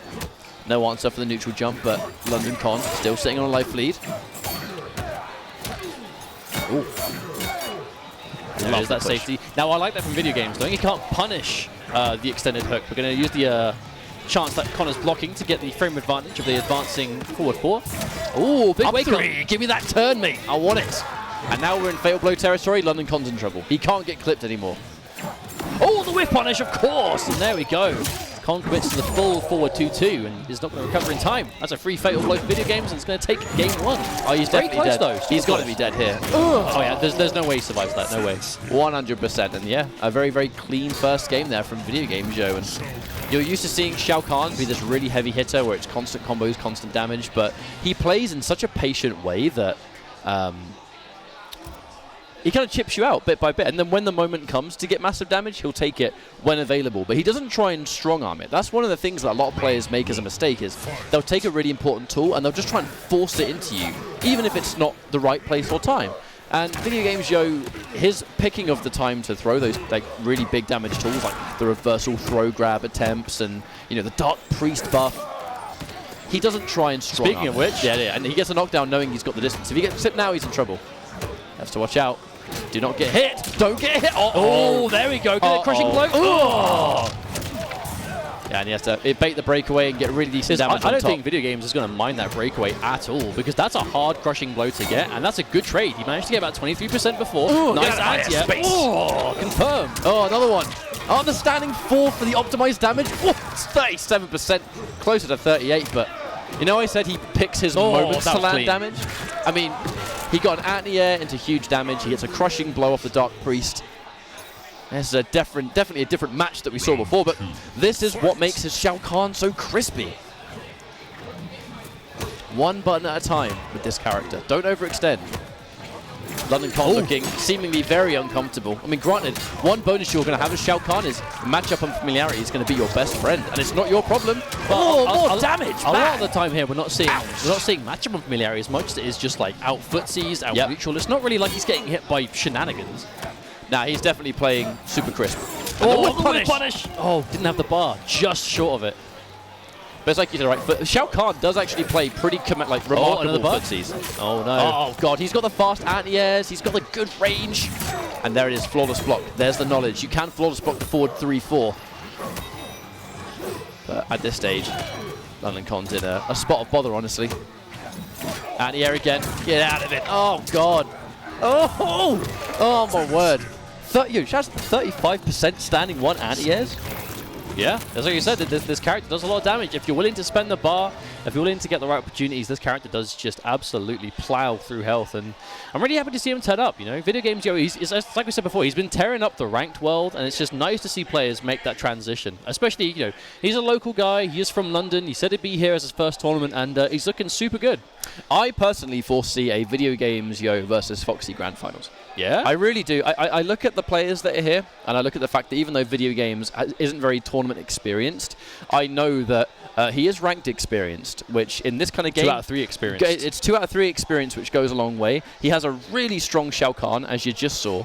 And ultimately, I think his natural ability with the character will help him in tournament regardless of how nervous he may or may not be. Well, we saw, even in that game alone, we saw game number 1 was very slow, very evenly matched, honestly. Both rounds, there was actually like 20-30% in it, if that. Second round, though, just a complete destruction. Through, again, more confident play. We saw him more willing to go for like, the Dark Priest buff. We saw just more aggression, because it would lead into combo opportunities, catch and pressing buttons, catch and whiffing. A lot of anti-airs, that was a big thing. We saw Con going in for a lot of jumps, but jumping in with a lot of jumping ones, whereas a lot of Cabals, you kind of see them at the highest level typically go for jump in 2 under pretty much most circumstances because of the longer reach, or the fact that you can stick it out so late that you can turn what looks like a badly spaced long-range empty jump into a last-minute jump 2. They try and move into anti-air it. You've stuck out this huge sword, and now, bam, you can confirm it into whatever you want. Whereas I saw a lot of jump 1s there, which is a much easier anti-air, especially Did you in say video games. sword with Shao Kahn?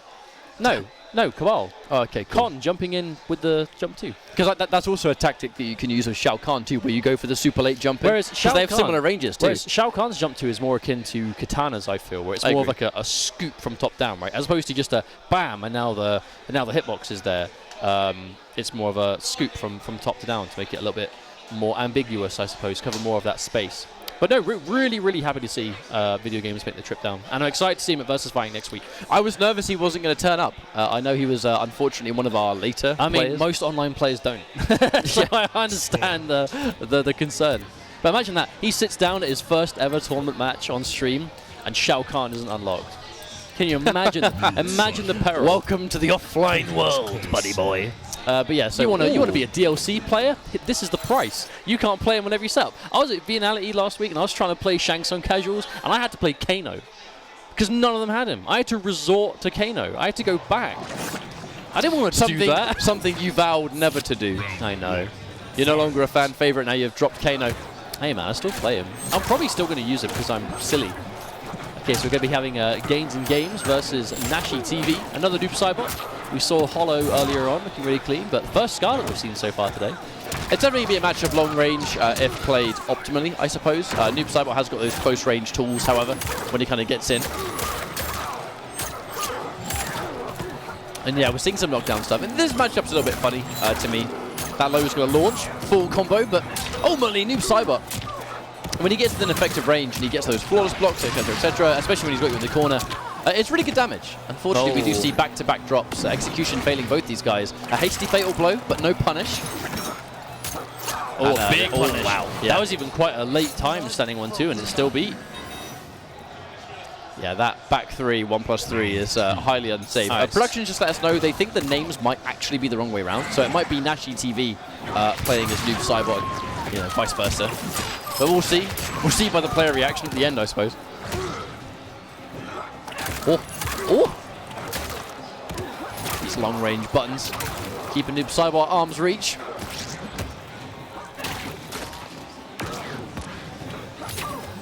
Now the jump over. Uh-oh. Air to air, but jump kicks kind of hard to air to air as some characters, I think, they recover. Some of them take a while to recover in these situations. But it depends on what buttons you've got. I know Scarlet's air to airs aren't actually typically as hard as other characters because she just has those advancing kicks, right? They go so fast, so fast. Big neutral jump. This actually might be death. Raw fatal blow? Oh no, do it now? Oh, he must have tried. Oh, but there's a raw fatal blow. On the turnaround. Oh my word. Yeah, that's 1-0 for Scarlet right there. Well, that was definitely a potential round win for Gains and Games, but just wasn't quite able to get the fatal blow to come out.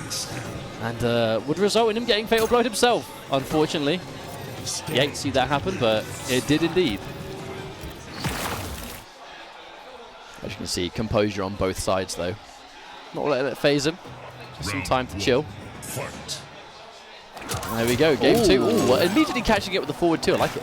Noob Cybot's forward 2 is so good, man. Yeah, it took me ages before I realized that when he does the full forward 2 string, he ends up like teleporting to where the clone was at the end. Like that, exactly that. You didn't know that? No, because I wouldn't notice, because it's so rare you see a Noob Cybot player actually end that string, right? They normally confirm it into specials. And if they do, it's because they're doing the wrong combo. Basically. Oh, down 2, get off. That's got to be one of the better down 2s in the game, for sure. I wonder if there was a... Oh, wow, raw teleport. There Fearless. we go. Fearless. Okay. Gains and Games. Kind of felt a little bit victim to himself in the last game, I feel like. His execution let him down, wasn't quite going for the right buttons, but now, not as afraid. Yeah, teleport out the corner. Oh, the read again. Hard reads. That's 2 for 2. Oh, drops the combo, unfortunately. A lot of damage left on the table, but still has the life lead. Oh, another try.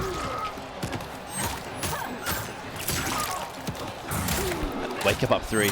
Scarlet's up 3. I really feel like she has one of the better up 3s in the game. It just seems to go unlimited distance. No matter how much you back off, it still seems to hit you. Full screen coverage, mate. Okay, now we're seeing Nashi begin to struggle with these projectile game a little bit. That ghost ball.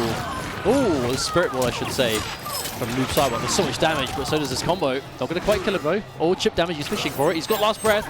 Unfortunately, no breakaway, too, is going to be the killer there. We have to fatal blow, but at this stage, not going to pull it. But yeah, I think not breakawaying that final full combo we saw was the mistake. You know, the moment you didn't break away, the chippable life, last breath disappeared as well. Like, may as well just save the damage and then try to get another play somewhere else. Well, we're moving into our game 3. Oh, both players starting with a neutral jump. That was bold. And both players jumping in.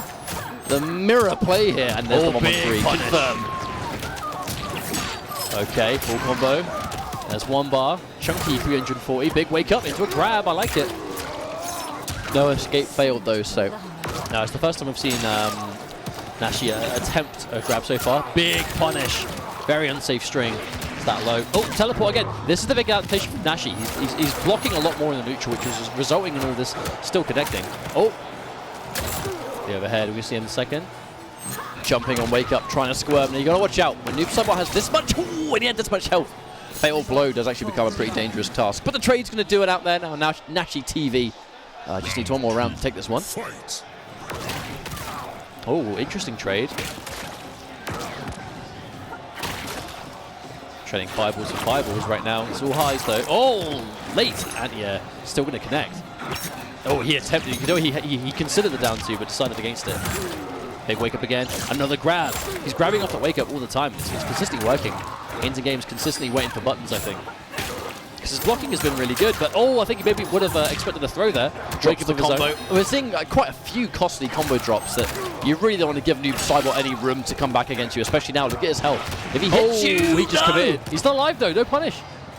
Oh, I should say no game-ending punish at least. Took the uppercut damage. That could have been it, absolutely. If we just saw a little bit more use, I think, if we just saw a little bit tighter execution, we might have seen Noob Saibot do a little bit better. Because ultimately, if you're dropping any of those combos, you're in a bad position. You know, Noob Saibot exists to do damage. He exists to punish your mistakes. But unfortunately, not meant to be. Well, it's not what we saw yet, but it is round robin, so I'm sure we'll get a chance to see some more soon. I actually don't know how far along in the bracket we are in this round robin. Idea. Or how many games we have left to go. We've seen some players that we kind of expecting to do well today, doing pretty good. So like you said, I feel like the two ones to watch mainly right now, in my opinion, obviously Foxy is always the favourite if he's around in the UK. But Video Games Yo, and Speak of the Devil, is sitting down again to play against Mr. Viper. Video Games Yo again, you know, I feel like he really is going to be the talk of the day. This is his first Mortal Kombat 11 tournament, has been all over the online world from launch to now, so he's very accustomed to the 2 out of 3, very accustomed to the, I suppose, online quick-fire matchmaking.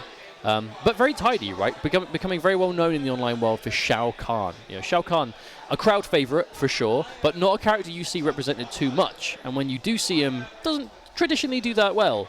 There are of course Shao Kahn players around that are becoming, you know, quite successful in their own kind of regions. I know Jackal does well in the local scene. That success doesn't necessarily in America translate over to the majors that he enters, but he does well in the local area. Of course, you know, Rico Suave, a big streamer of Shao Kahn. Well, I know Jackal did pretty well at Combo Breaker. It was CEO where, you know, Jackal was in the same... He got more stream time at CEO, but he did better at Combo Breaker. Is pretty much the gist of it. I mean, ultimately it was, it came down to the Furious Pillow match, you know, the Battle of the Khans, Kotal Kahn versus Shao Kahn. It was a great match, but, you know, Pillow had one hell of a pool. He took out Hayate. He won it, man. He won that exact same pool, so nothing to be ashamed of. But I mean, yeah, Shao Kahn is just a character you have to be prepared for. And I think he is one of the biggest sleeper hits when we're factoring in a first to two. Well, the thing is, if we're talking about characters that are considered low tier right now, that I think have the biggest potential to kind of shine out beyond that, I honestly think Shao Kahn is the one that has the most potential to get out of that kind of stigma. You know, it's what really holds him back is the fact that what he's capable of on paper doesn't always translate well into competition. That being said, there are always characters like that in games that just take a little bit of time to really develop, and I wonder if Shao Kahn is going to be one like that. That as the game develops, as flawless blocking becomes more apparent, and his like flawless block into, you know, throw punishes become more common, or generally like just playing around the neutral, which we know he can do very well. As that becomes more fleshed out, maybe that's when we'll see Shao Kahn begin to shine. But we haven't seen it yet. But I really wish we could see it more. Well, maybe this is the time. You know, I'm keeping an eye on video games next week for Versus Fighting. I really am. But right now, he's got to get through Mr. Viper. I think he started every single match today with that sweep as well. He's just going straight in with it.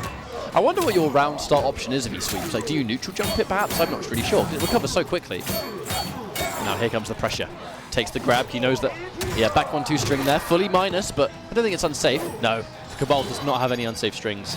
One of his greatest strengths as a character, right? Very almost no like gaps gapless, and not punishable. Safe gapless pressure. Which is why you typically see so much of that kind of like flawless block counter poke game come into play, because he's, after pretty much no matter what string he does, he's always in a situation that can work. Now we're seeing video games go, oh, ending the interactable. This is plus 100,000. Using a lot of his bar to accomplish it though, and yeah, he's going to challenge the forward 3-4 string to put him back in the corner. I like it. 10 frame mid, man. He knew that Viper was going to poke, and he did. Tried to punish with optimal, didn't quite get it. And there's the down two. So quick and snappy reactions there. Good down two. Round 2. Fight. And down for the patience from Viper. Oh, the advancing forward two. Very long range, and catch him again. Now, if only Shao Kahn was able to cancel his forward 3-4, I think he'd be really dangerous. Yeah, That one change would make him so much scarier. Oh, anti-air. Video Game Studio has been so good with those standing ones. I gotta say as well, ending at a restand, a standing one anti-air leading into a 38% restand is absolutely out of this world. It's one of Shao Kahn's, I think, greatest threats, and that is guaranteed as far as I'm aware. Video Games also very, very rarely uses the up Wrath Hammer toss on block, only when it's the end of the round, and that down 2 trade situation is no longer a threat. I really love the way he's approaching this matchup, and that's got to be one of Shao Kahn's most dangerous strengths, is you get anti-aired by a standing one, you're losing at almost 40% damage. Not a lot of characters can say they have that damage output. Now Viper going to recheck his controls, I think. Yeah, so you can go back to main menu. Being careful. Now Mr. Viper, going back to one of the characters he's played more of. I know Johnny Cage is definitely one more of his mainly used characters. I know, of course, he's been playing the Cabal today, but hasn't always worked out. But it's going to be the Johnny Cage. Now we'll see if the Johnny Cage pick's going to be more beneficial. I know that Cage has actually got that flash parry tech, right, where you can use the armor and absorb. Khan has a couple of gaps that you can really maximize that with. Which, though, the second we talk about the gaps, Video Game stops going for them. I've got to say, I love the standing one anti-air into the back 2 because that's a little bit more reach and faster at startup speed than standing 4. If he thinks he's further away, he'll just go for the faster button. And that really is, I think, the hallmarks of a character specialist. Ooh. The nitty-gritty detail changes. Long range out in the air on the shadow kick. Plus frames. Ooh, backdash. Playing it very careful. Shao Kahn's, oh my word. Oh, he tried to confirm, I think, but wasn't quite able to get it in time. It came out so late, I almost feel like he didn't believe it would whiff punish. So when it finally did, he wasn't ready for the follow-up. Ugh, forward 2. Oh, the walk down into the mid. Oh, that single hit confirm as well. The forward 3 single hit confirm is so scary if you're able to do it. It's just very, very hard. That's Shao Kahn standing one anti-air, looking like one of the best standing one anti-airs in the game right now. It just doesn't miss. Video Game his timing has been impeccable. But this is kind of what I'm talking about, right? If you're a character specialist, oh, let's confirm. Okay. Yep. Just the 1-2-1. Oh, opted not to finish it with a special, well, but he dashed in. What if he was going for something a bit more close? Yeah, I know Shao Kahn's one of the characters that has a hurt box so big you can do dash in 1, 1-2-1. I know the 1-2-1 was too high up though. The shadow kick definitely would have whiffed. Oh, okay, height. This is big. Video Game, just see if he gets that buff. Oh no! No way! Oh, that was clean. You almost got the launching, crushing blow off a jump kick. You God! The That's gonna run out. It's gonna run out. It's gonna run out. It's fine. It's fine. Remember, if the down back 3 connects and it disappears halfway through the buff, it will not come out. Oh, there it is. The jump out of the corner gets scouted. He's dead. He's got second bar. He's dead. Oh God! Officially over 400 damage to that as well. Yeah, we should nerf Shao Kahn. I think. Yeah, he does too much damage. I think we should nerf Shao Kahn. Nerf this broken character. Crazy damage output. His reign of terror must end. That was so clean though. That was both stages. And both times comboing into interactables. That is swag that I can appreciate because it was swag that made sense, either for the restand or just. I mean, maybe the next one wasn't quite necessary, but it looked cool. So Shao Kahn's pretty good. I like what I see. A big thing is just, again, the neutral control. His anti-airs have been amazing. He's not overcommitting too much. I don't think we've seen him do anything unsafe yet, with the exception of strings with gaps in them, and he very quickly, instantly kind of swaps it around and doesn't do them all the time, right? Oh, I believe we've just been told by production, actually, that was the final game for top 8. So our top 8 is actually decided. I'm going to assume Video Game Show is within it. But we will find out exactly who after this break. We're going to set up for a few minutes while we get this top 8 ready to go. Don't go anywhere, because in about 5 minutes, Critical Combat will be back for its top 8.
Hello everyone and welcome back to Critical Combat here in London, thanks to the guys at Cyclical Gaming. We are ready for our final 8 players. It's not what you would normally imagine a top 8 to be in 4 winners and 4 losers. It is just going to be pretty much an 8-man tournament and everyone's starting winners.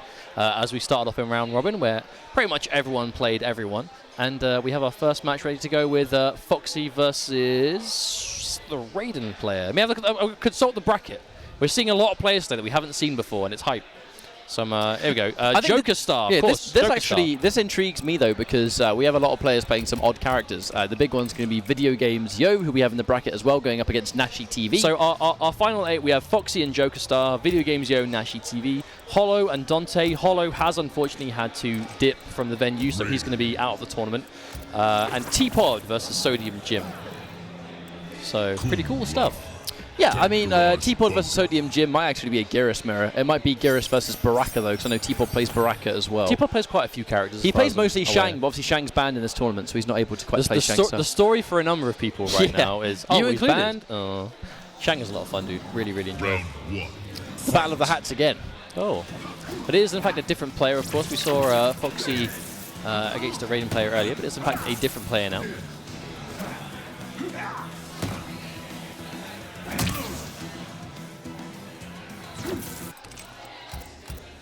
Seen a lot of button checks today. I think a lot of players tend to forego them, but a lot don't. I know that's kind of been the talking point, right? So we really need button checks when there are controls in the menu, but I feel like it's still better to be careful. Yeah, if you're playing in tournament, there's no harm in being sure, especially if it's going to cost you a game if you're wrong. Now Foxy, we saw him play almost all Kung Lao. We saw him play against Dante Demons earlier. We saw him go Sub-Zero, which I know he's been playing Sub-Zero for a long time, but I haven't seen him ever play it in tournament or anything like high-level, competitive games, I suppose. But I mean, Kung Lao versus Raiden's a bit of a weird one, right? Because vanished when the eras merged. Sounds suspicious to me. You dare accuse me of betrayal? Round 1. Matt, we're actually hearing so many intro dialogues that I haven't heard today, and I'm into it. But I mean, yeah, it's a weird matchup. Like, Raiden's added mobility. I can't really say it's actually going to help him too much against Kung Lao in particular, but then teleports into cheeky down 3 to steal those plus frames away. Not a bad shout, but yeah, we'll see how everyone functions against this forward 4 mix-up. It's so good at just crushing people. D-Cat. And there it is again. Ooh, I love that throw escape. He went for the reverse grab too. He actually tried to go for the loopable version. That's going to give Foxy a nice amount of information. I foresee a lot more forward grabs from here on out. Oh, I like it. A reversal grab, knowing Foxy's likely to block. We've seen some tidy Raiden fight Joker style. He's going for a lot of long-range buttons, but he's not overcommitting. Oh! Uh-oh! That's a counter hit, and you know what that means? Full combo. Breakaway for sure. Not a bad time to do, but hang on a minute. Into the immediate forward 4. It's going to do enough damage for sure. And Foxy's taking the first game. Joker Star spending his breakaway too. Some decent moments, but not really able to get a huge amount of damage on Foxy during that life bar, unfortunately. Oh, the counter poke into it. Yeah, the issue is with poke into Storm Cell is that you really have to make sure that the risk is going to be worth it. You know, he really just sort of pulled the trigger on that, and it's very unsafe. Foxy will chew you up. Reverse grab now, loopable. What's the mix-up? Oh, again. Takes the minus frames. Escape failed. Escape failed now means he has a reverse grab, crushing blow, and it's just going to add to the mix-up. Goes to the counter, and Foxy fishing for brutality again. That combo was the game over. That combo was literally the end of the match. Well, I would normally say it's him adding to the mix-up, but when he actually has the game guaranteed. Oh, no, Foxy's not going to fall for that. And he knows! Oh! He knows! He knows! He knows Foxy's... Oh! Oh, God! Oh, my God. Yes! Oh, yes! Yes! Yes! Go brutality somewhere else, Sonny Jim. That was like 100% life lead. Joker Star literally doing everything in his power to deny the throw brutality. Oh, dear me. But the thing is, he had to use the down 2 crushing blow to stop it. Had to use his fatal blow to stop it. There's some big resources now no longer available to him. Yeah, Foxy, if you ever ask him about it, he'll just go, I just wanted to do it, man. You know, that's what I want. And Foxy can't let this match slip between his fingers because there's a free rucksack on the line. He wants that Mortal Kombat rucksack. It's the only piece of event swag he doesn't have. Oh, punish. Oh, he tried. Reversal down 2. Oh, big wake up. But actually now Foxy does not have the life lead. He might actually lose this game, you know. No, I mean, Joker Star's playing well. Oh, wait. He knows what Foxy's fishing for, and he's been denying him at every opportunity. Oh, wake up. Mid. Into the Superman. Oh, cancel. Uh-oh. That's good. He's going to cash out. There it is. He needs one more clean opening. Neutral jump. Grab! He's really fishing for it. He's in big trouble now, though. Foxy one hit away from death. Dare I say, Foxy. Oh! Foxy not giving Joker Star the respect he probably should have, because he's lost the first game because of it. He played with his food He played with his food so much it fell off the table, and now we can't eat it anymore. It fell off the plate. It's on the floor now. The bugs are getting to it. That was a game that has ants crawling think all about over it. That is a historic match. Officially, the first time in tournament that Foxy has gone for a throw brutality, and it literally cost him the game. Finally, we've seen it happen. Man, It Joker took Star almost 3 months, but we Joker finally Star saw it. made history with that. There's the tech, because he wants to deny the crushing blow. And now grabs of his own. The thing is about Joker Star, he's playing really well, but here comes the punish now. Foxy spin. Side switch, and too high up actually. The 1-2-1 doesn't connect. That's unfortunate. The duck again. These hard reads. Joker Star not afraid to call them out. Oh, and there it is this time. Storm Cell. Crushing blow spent. That's probably going to kill. This is Kung Lao. Yeah, for sure. 400 damage. And there could have been a spin there still, Or but setup at least for some chip. Fight. and Joker Star, he's actually playing really well. I'm very, very impressed with him. I know technically Foxy kind of threw the first game away, Hey but man, that's not it's Joker Star's fault. Exactly, it's not his fault, nor his problem. But here comes Foxy now, answering back, and drops the 1-2-1 again, leaving him way too high up in the air, so he just hasn't got the actual connection, because Raiden's, it just misses. Oh, another grab attempt. Oh, the Storm Cell, Foxy getting hit by the second hit onwards. Oh, no! Yeah, get off. Get off. The wake up 3 to deny. Oh, gets hit by a little bit. Oh, the full charge! And the wake up fatal blow. Foxy not messing around. He can still lose the game though, like that's the thing. He's not going to kill him on this at all, and Joker Star just needs one clean hit to take it away and make the fatal blow be wasted. There it is. Oh, into a grab. Foxy, I cannot believe the jump kick missed. And oh, the overhead! Dude, match point Joker Star. Hang on a minute. He's on the verge of actually taking Foxy out here in the bracket. This is not what I would have expected at all. Foxy definitely messing around far too much. Oh, the whiff into the grab. Escape failed though. That's going to be bad for Joker Star. Foxy getting a bit of a lead. The wake up roll. Chased down by the Z-Hat. Oh, he must have gone for a last minute anti-air. I know Foxy's a little bit concerned about going in for Z-Hat because he knows that the teleport's in play. Oh, yeah, you have to be very careful against teleport characters with Z-Hat. And there we go. Oh, he's dead. He's dead. Yeah, but he still gets the brutality. Joker Star, though, doing super well. Brought it to match point. We've tied up now, though. Foxy Grandpa managing to stabilize things.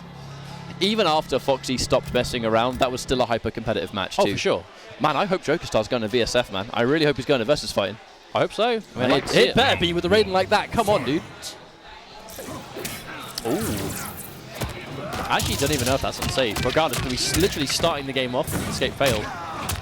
Uh-oh. Falling victim to the mix-up, like we all do. Forward 1-2. Knocks down so much that it guarantees. And I love that confirmed. Back 1-2. No Storm Cell. Foxy, I think, definitely waiting for it.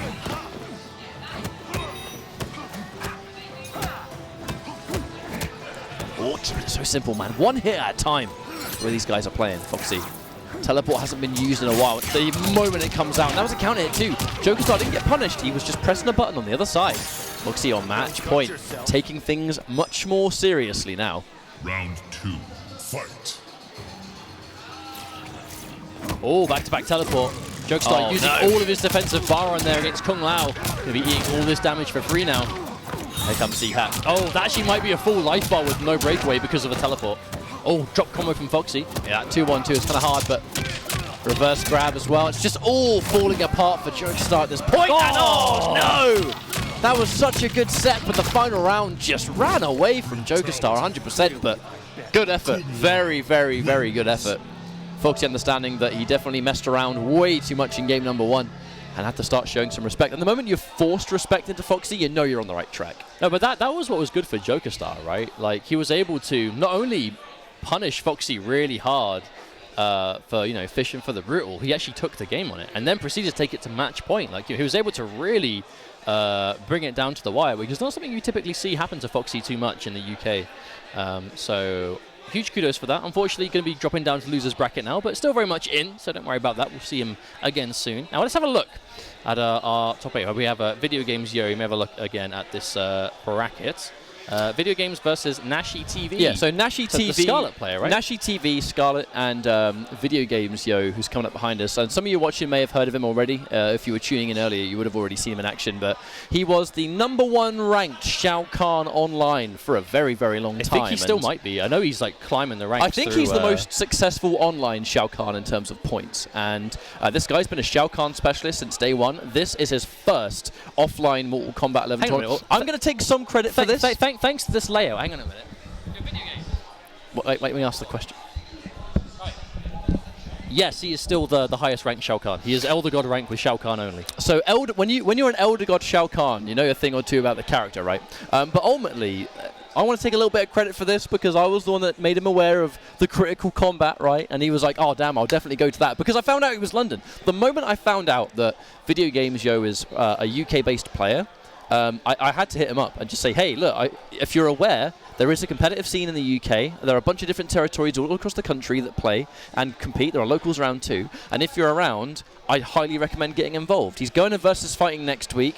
This tournament, he said to us before during the break, even this tournament has made him very nervous. He's very, very nervous today because he hasn't played offline before. And that's why before Versus Fighting, the Intercontinental Combat UK stopped. Well, you've got to get the practice now. The thing is, I know you typically talk about nerves a lot, and I'm very quick to kind of say, because a lot of the time what we said about players that I know have competed for a long time. We have different opinions on the map, for sure. So typically I will be very quick to jump and say, no, I don't agree with that. I don't think it's nerves. I think, this player's been playing a long time. It's probably just a mistake, blah, blah, blah. But there are situations that it is a legit thing, and this is one of them. This is legitimately Video Games Yo's first ever MK11 offline tournament. He knows, good players like Foxy are in attendance, so you're definitely not going to be able to just kind of roll up and... Wait, did you see that side switch? Well, look at Video Game's face. That did not look like it was intentional. I was like, what was that? But yeah, when you're coming to a tournament like here, players like Foxy in attendance, it is going to kind of, get you with the jitters a little bit, for sure. But we didn't know he was nervous until we were talking to him after the game, because he is playing like a man without any hesitation. 100% his gameplay is not that of a nervous man. I think he's playing very clean, very efficient, one hit at a time. But the big thing that's really making him stand out, Shao Kahn, is the really big damage payouts. It is a time and a place, and he's picking his times like perfectly right now. I'm really wanting us to see a match between Foxy and Video Games. Like, I've never seen them play. We will. If he wins this match, that's what we're going to see. That's going to be our next round match, if this is how it goes. But he has to get through Nashi first. Yeah, Nashi TV, we've seen him play on stream earlier, and there's a very, very clean, space-specific Scarlet, which is the way you want to play the character. But, I mean, the benefit he's going to have is, who can say they have extensive Shao Kahn experience, especially a Shao Kahn of this caliber? This is where I think Video Games has an advantage in this situation, because he's playing a character that not everyone really understands. And even then, his Shao Kahn is one of the best in the world at this point. But also his conditioning. Come on, you don't need a sledgehammer, Shao Kahn. Look at the thing you're holding. Well, the first time we saw Nashi go for a jump in, it was a jump kick that Video Games attempted to anti-air, and it was beaten. The next jump in, not at all. Meterless corner launch. Ooh. Wait, no way. Oh, I thought maybe he was going to be able to kill. Just knocked down though with the second bar. I was genuinely half expecting him to try and flawless block that up 3, Oh, God. He gets the up hammer. Saving the up hammer until it's the final hit. That's one of the things that Video Games Show does that's really effective is he doesn't allow the trade, doesn't allow the trade of damage lost, but he will use it when you don't have the health to do anything about it. Wave dashing, Shao Kahn, one of the stronger wave dashes in the entire game. Like, really is very, very fast movement-wise. And his standing one, we've seen the anti-air damage come through. His anti-airs have been crushed, but there's that deep jump 3. Gets the absolute guaranteed shoulder charge. You hit a jump 3. It's a 40% damage busted. That's crazy 400 good. For a jump kick. That's kind of nice. And he the whip punish! Yeah, is he dead? It's a meterless launcher, man. Well, he did enough. That was so good. He did enough down ones just to wait out the regeneration of the offensive bar. That was actually clean. So good. That was so good, man. The moment he had her in the corner, I mean, Shao Kahn does so much damage. But it's just optimization as well. He did like 5 down ones just to try and wait out the offensive bar, and he spent it the second it came in. Oh, the wait. Again, the adaptation from Video Games. He's not just autopiloting. Staggering it too. He's not ending the string that much. And the moment he does pull the trigger on something that's arguably unsafe, they're never ready. You've got to be ready. Overhead. on video games. Watch out. Last minute. Right Hit in by a the sledgehammer. ribs for the Emperor. Oh, no. Oh, Sledgehammer. Oh, air grab. Oh, no Amplify, though. Wants to keep a hold of the barn. Oh, that's exactly why. He knows that Flawless Block is a popular option. And Shao Kahn's up 2 bags. Impressive damage in itself, especially when you end it, standing 4, down back 3. You're laughing, really. And I told you, man, he's waiting until the final moment. It is tools used depending on the health bar. I love it. It's done for chip as well, obviously, but the big thing is, like, when you're that low in health, your decisions are going to be, like, much harder to make when you're that low. Plus frames. Oh, disrespected. He has shown us earlier that he can single hit confirm the forward 3. It is very, very hard, though. Oh, instant jump kick to the face. Oh, the low. Confirmed off the wayward standing 1 with the back 2. His awareness of how much meter he has as well is ridiculous. Uh-oh. Oh, no. Oh, that's no. it. Game over. Oh, no, didn't have the bar. That will do it, though. Brutality? No, it was the wrong way. Wrong way. Wrong way, wrong way. That's going to be video games then taking it 2-0. And, I mean, Jahebas. That was ridiculous. That was crazy. That was crazy. And the thing is about that, right? It's not just like he's good with Shao Kahn. He is so good at his awareness, interactables that are nearby, his meter, his opponent's resources, like literally the whole package. Very impressive play. Very impressive. And again, cannot wait to see him at VSF next week. Oh, it's a week away, my friends. It's going to be a good tournament. It's a week away. I mean, I wouldn't say, man, shout out to Cyclical Gaming for holding Critical Combat, because it's just ultimately the opportunity to see what some different parts of the UK bring to the table is always very special. There's a lot of players in this tournament that we hadn't seen or heard of that are clearly really strong in MK11, and had we not had this tournament, we wouldn't have been able to see what they bring to the table to set up the stage for what is going to be the biggest European Mortal Kombat tournament ever next week. I'm going to check the brackets as well to see as yeah, that's it. It's going to be Video Games Yo and Foxy in winners semi-final. Good games incoming. Ooh, but we're not there yet, as we do have T-Pod and Sodium Gym coming up now, as it was going to be Hollow and Dante, but unfortunately Hollow, despite making top 8, has had to dip from the tournament due to prior engagements. But again, we'll be seeing him in Birmingham for sure, but thanks for the games today, Hollow. Nice to see you again, my dude.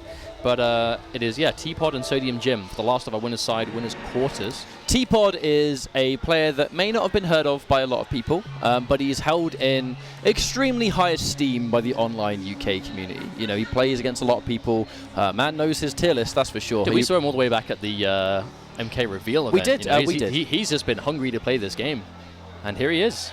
But I know normally Shang Tsung, I think, is his main character, but Shang Tsung is banned from this tournament due to just following pro competition rules. The moment Shang Tsung becomes legal in pro competition standard... Dragon kept calling him Shung Sang at Twitch, and it was really throwing me off. Of course he did. Shung Sang. Shung. Was it we intentional, or was it because Dragon doesn't... He said Shung once by accident, and then we never let him live it down. So then we all just started saying Shung Sang. Shout out to the Shung Sang. But I mean, yeah, so T-Pod, he is really good at the game, for sure. He is held in high esteem. But I mean, this matchup is going to be interesting, I think. I mean, we could see a Geras mirror, or it could be Baraka versus Geras. I think Geras and Baraka are the two characters that T-Pod plays. Sodium Gym has been playing Geras, I believe, all day. Well, and there it is. We saw one match of Sodium Gym earlier on, and my man is swinging. Like, commits to 50-50s, really fishes for those down twos. Like, my man just wants to delete your life bar if he can. And a big thing, a lot of fishing for crushing blows from Sodium Gym. You know, really seems to build his game plan around it, which is something we haven't seen for a while. A lot of Geras players we've seen be quite opportunist, and they'll see a position for a counter hit and then they'll react and take it. Whereas I feel like from what we saw from Sodium Gym, really wants to kind of force those crushing blows options onto you until eventually they counter hit. So there's going to come a point that you're going to want to press. We've all seen the tech that Wheels posted on Twitter. Oh my god! Where if you can do we the not talk one, about that? I want what's to forget the string that again? Is it forward 1? So I can't remember the string. A huge thing about Geras right now is the forward 2-1-2. You know, the 3-hit mid, the mid that you see Geras players go for. There are a handful of characters that can make the forward 2-1 miss. You know, by down 3ing under it or whatever. It's just something is wonky about it, and they can down 3 under it. And a lot of Geras players have been saying things like, any character that can do that has a bad matchup, right? If I can't do this mid all the time, it's a bad matchup. it's been discovered thanks to Wheels, the Killer Instinct player. You guys should check him out. I believe it's Wheels FGC on Twitter. Discovered that if a Geras player does forward 2-2, which starts off the same normal, and you go to interrupt with the down 3, the forward 2-2 will trade with the down 3. You'll get knocked on the floor. Geras will recover from the move he's been hit by, and we'll be able to do a forward 1 to pick you up off the ground and get a full combo from it. OTGs! In OTGs, the filth. Full combo. The filth of the tech is ridiculous. But we have a match to get through. Another one match of our 8-man break. I'm not going to call it quite a top 8. It's an 8-man tournament after round robin. Have a few more games to get through, and there's that instant standing one out here. Oh, okay, T-Pod. Oh, I really like that choice from Sodium Jim. T-Pod trying to go for the maximum charge on the gauntlet, but if there's one character you can't do that against, it is the mirror. And he's going to get another reactionary sand trap, and just like 2 moves, and T-Pod is half dead. Neutral jump and wake up. I really. Oh, hang on a minute. Another crushing blow. Man, I thought this was going to be foreshadowing. It's been like 20 seconds, and we've already seen like 2 crushing blows. Oh, okay. Oh, no hit on the sand trap at the end. Oh, tries to anti out the standing 1, but the jump kick too much. Ugh. Here comes the loopable grab. What's next? Down 2, and of course he's going to get the standing 1 because he might be dead. He might be dead. He actually might be dead. You notice T-Pod didn't opt to go for the breakaway either, because if he did go for this, and would have lost the breakaway would have been absorbed anyway. Will this kill? Probably. Yeah. Oh my word. I never get to. I love fatal blows. I know that like some players are indifferent about them. I could only half hear what Geras just said then. He just made it sound like he just went, I have no beef. I have no beef with me. Oh, another one! Yo, if they want to monetize these VODs, this is like not happening in this match. Man, you should ban Geras from tournaments. Ban Geras from tournaments. Quick, look away. Whenever there's a crushing blow, look away. There might still be hope. What if the person that's doing it blinks right as the crushing blow? Wake up buttons, T-Pod. Okay, confirm. Keep it nice and simple. Yep. Knocked down. Keeping that's 1 bar bar too. 3. Ooh, and a confirm. Yeah, forward 2-1's going to land clean. T-Pod now. And that is death. Better spikes. Yep. Yeah, just enough. Minimal scaling there. Minimal scaling. It's going to be 1 round apiece going into this final round. But maybe crushing blows used though. Yeah, quite a few. Ooh, what? Get off. Get out of here. I think he tried to down 2 in between. Maybe expecting a stagger or something. Maybe. If that worked, I'd have been gobsmacked. Oh, there it is. I told you, man, he swings. Oh, T-Pod. Oh, God. No, that was literally a mirror. Someone stop the match. This is like a literal mirror match in every sense of the word. I mean, it's like every time a move happens, the other person is... Oh, wait, no. Oh, my God. Oh, so many crushing blows. There's a children's program, for God's sake. Oh. How many crushing blows are used in that game? Like 7 or 8? Maybe 7? Maybe 7 crushing blows in total? Dude, Sodium Jim, the gods. Who's down 2s, crushing blows. Dude, I love it. I love it. It's... Oh. I mean, I guess it's to be expected with a Geras mirror, isn't it? I mean, it's like I said, a lot of people will kind of like look for opportunities for crushing blows. And I feel like Sodium Jim like really forces them into the game, you know? And it's working out so well for him because this is a character that like, does he have a crushing blow that does any less than 300 damage? I don't think so. I don't think so. I mean, I think, yes. Oh, now, okay, this matchup is actually really interesting because Geras is typically known to kind of like steamroll over a lot of characters that might be low in the damage department or whatever. Baraka goes absolutely toe-to-toe with damage, but he has different options a lot of the time, better for the matchup. But I mean, also, as we mentioned about, you know, Geras can take those risks, but I think Baraka can punish you very hard. But you asked about, is there a crushing blow that's less than 30? In New Era, yes. I'm talking about the this. hammers. But technical on me. But that's my point, right? The only crushing blow that doesn't do that much damage is one that doesn't belong to this variation. So every time he hits you, it's just damage, damage, damage, damage, damage. That was so Speaking good. of which, T-Pod, he went for the wake-up buttons, and Sodium Jim immediately hit him with that sand trap. Oh, get on ya! Thank God he didn't press the buttons. That's all I have to say. T-Pod just getting Jim, overwhelmed. I don't think his leg's supposed to bend that way, mate. Oh! Slap. T-Pod is just getting completely overwhelmed by just every time Sodium Jim chooses to go for a sand trap or just swing that one time. He's been bang on the money. Oh, that goes in for the throw attempt with nice, a bit too late. Big jump kick coming through. Oh, reversal throw counter this time. Keeps the corner positioning. And every time backing up T-Pod, you can tell he's wanting to respect the wake-ups. Oh. It's only been 1 round and Baraka has already been in the wars visually. My word, he's covered in cuts and bruises and all sorts. And there it is again. He's only going to get minimal damage though on the crouch because the down 2 crushing blow already used. But if you keep him in the corner, he would have been in a better position. But I fear now that as he's been comboed, he's fighting his way out. And Sodium Jim now has room to breathe. Over. He's got that 1 bar. Oh, big jump in though. Now it is T-Pod. Going to take the life bar. Sodium Jim probably going to have close to full resources by the time they regain control. Not quite all of his defensive bar, but it's almost going to be there. Final round. Fight.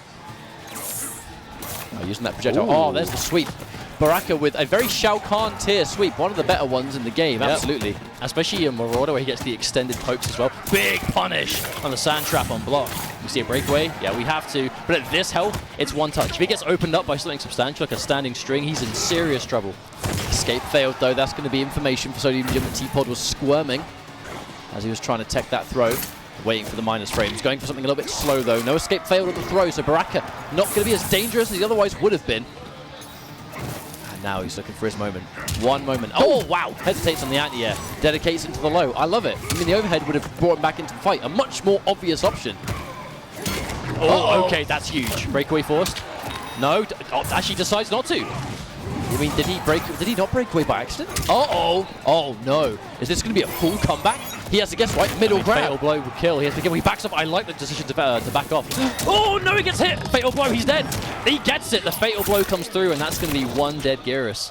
Oh, that was so close. I like the choice from Sodium Jim as well. Like, he decided to back off because at that range, you can play around the fatal blow a lot better. But in my opinion, he went for 1 sand trap. He literally went for 1 sand trap, and the recovery was enough to get hit by that forward 4. In my opinion, I feel like I think retreating was a bit of a mistake. Really? I do, because ultimately, like when he had the life lead or the life situation he was sitting on, at the end of the day, because there was no defensive bar, it was pretty much a 50-50, right, between grab or forward 2. He couldn't reversal roll, couldn't wake up, and Sodium Jim gave T-Pod the breathing space he needed to get that counter hit forward 4-4. But no time to think about it now. We have an entire more game to get through, and only 1 more to decide who's going to win this set.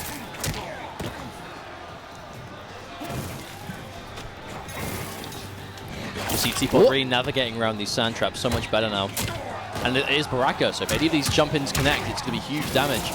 Nice catch with the sand trap. Sodium Jim going to take a bit of a life lead. Oh, okay. No counter hit, though. I think he just did a hard read, neutral crouch. Go for just down 1, just trying to take his turn. Whoa. Just hammers it. Oh, that must have been a flawless block attempt. I think he must have expected a down 1. He must have done. Down 1. Oh, confirm again. Oh, he drops the sand trap. Oh, okay. Much more of a stable round for Jim there. A lot more traditional. He'll be able to take it.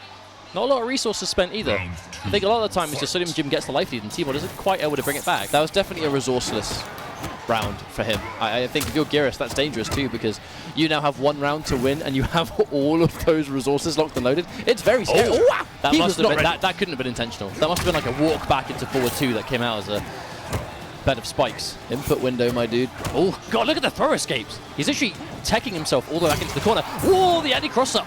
Breakaway forced. That's huge for T-Pod. He's now immediately Sodium Jim is going in now. See, even if you don't get a crushing blow, that does 167 damage. Pressuring in with the mid. The down 1 to steal the turn, but he has breakaway. Has the chance to get away if he wants to, but T-Pod keeping it simple.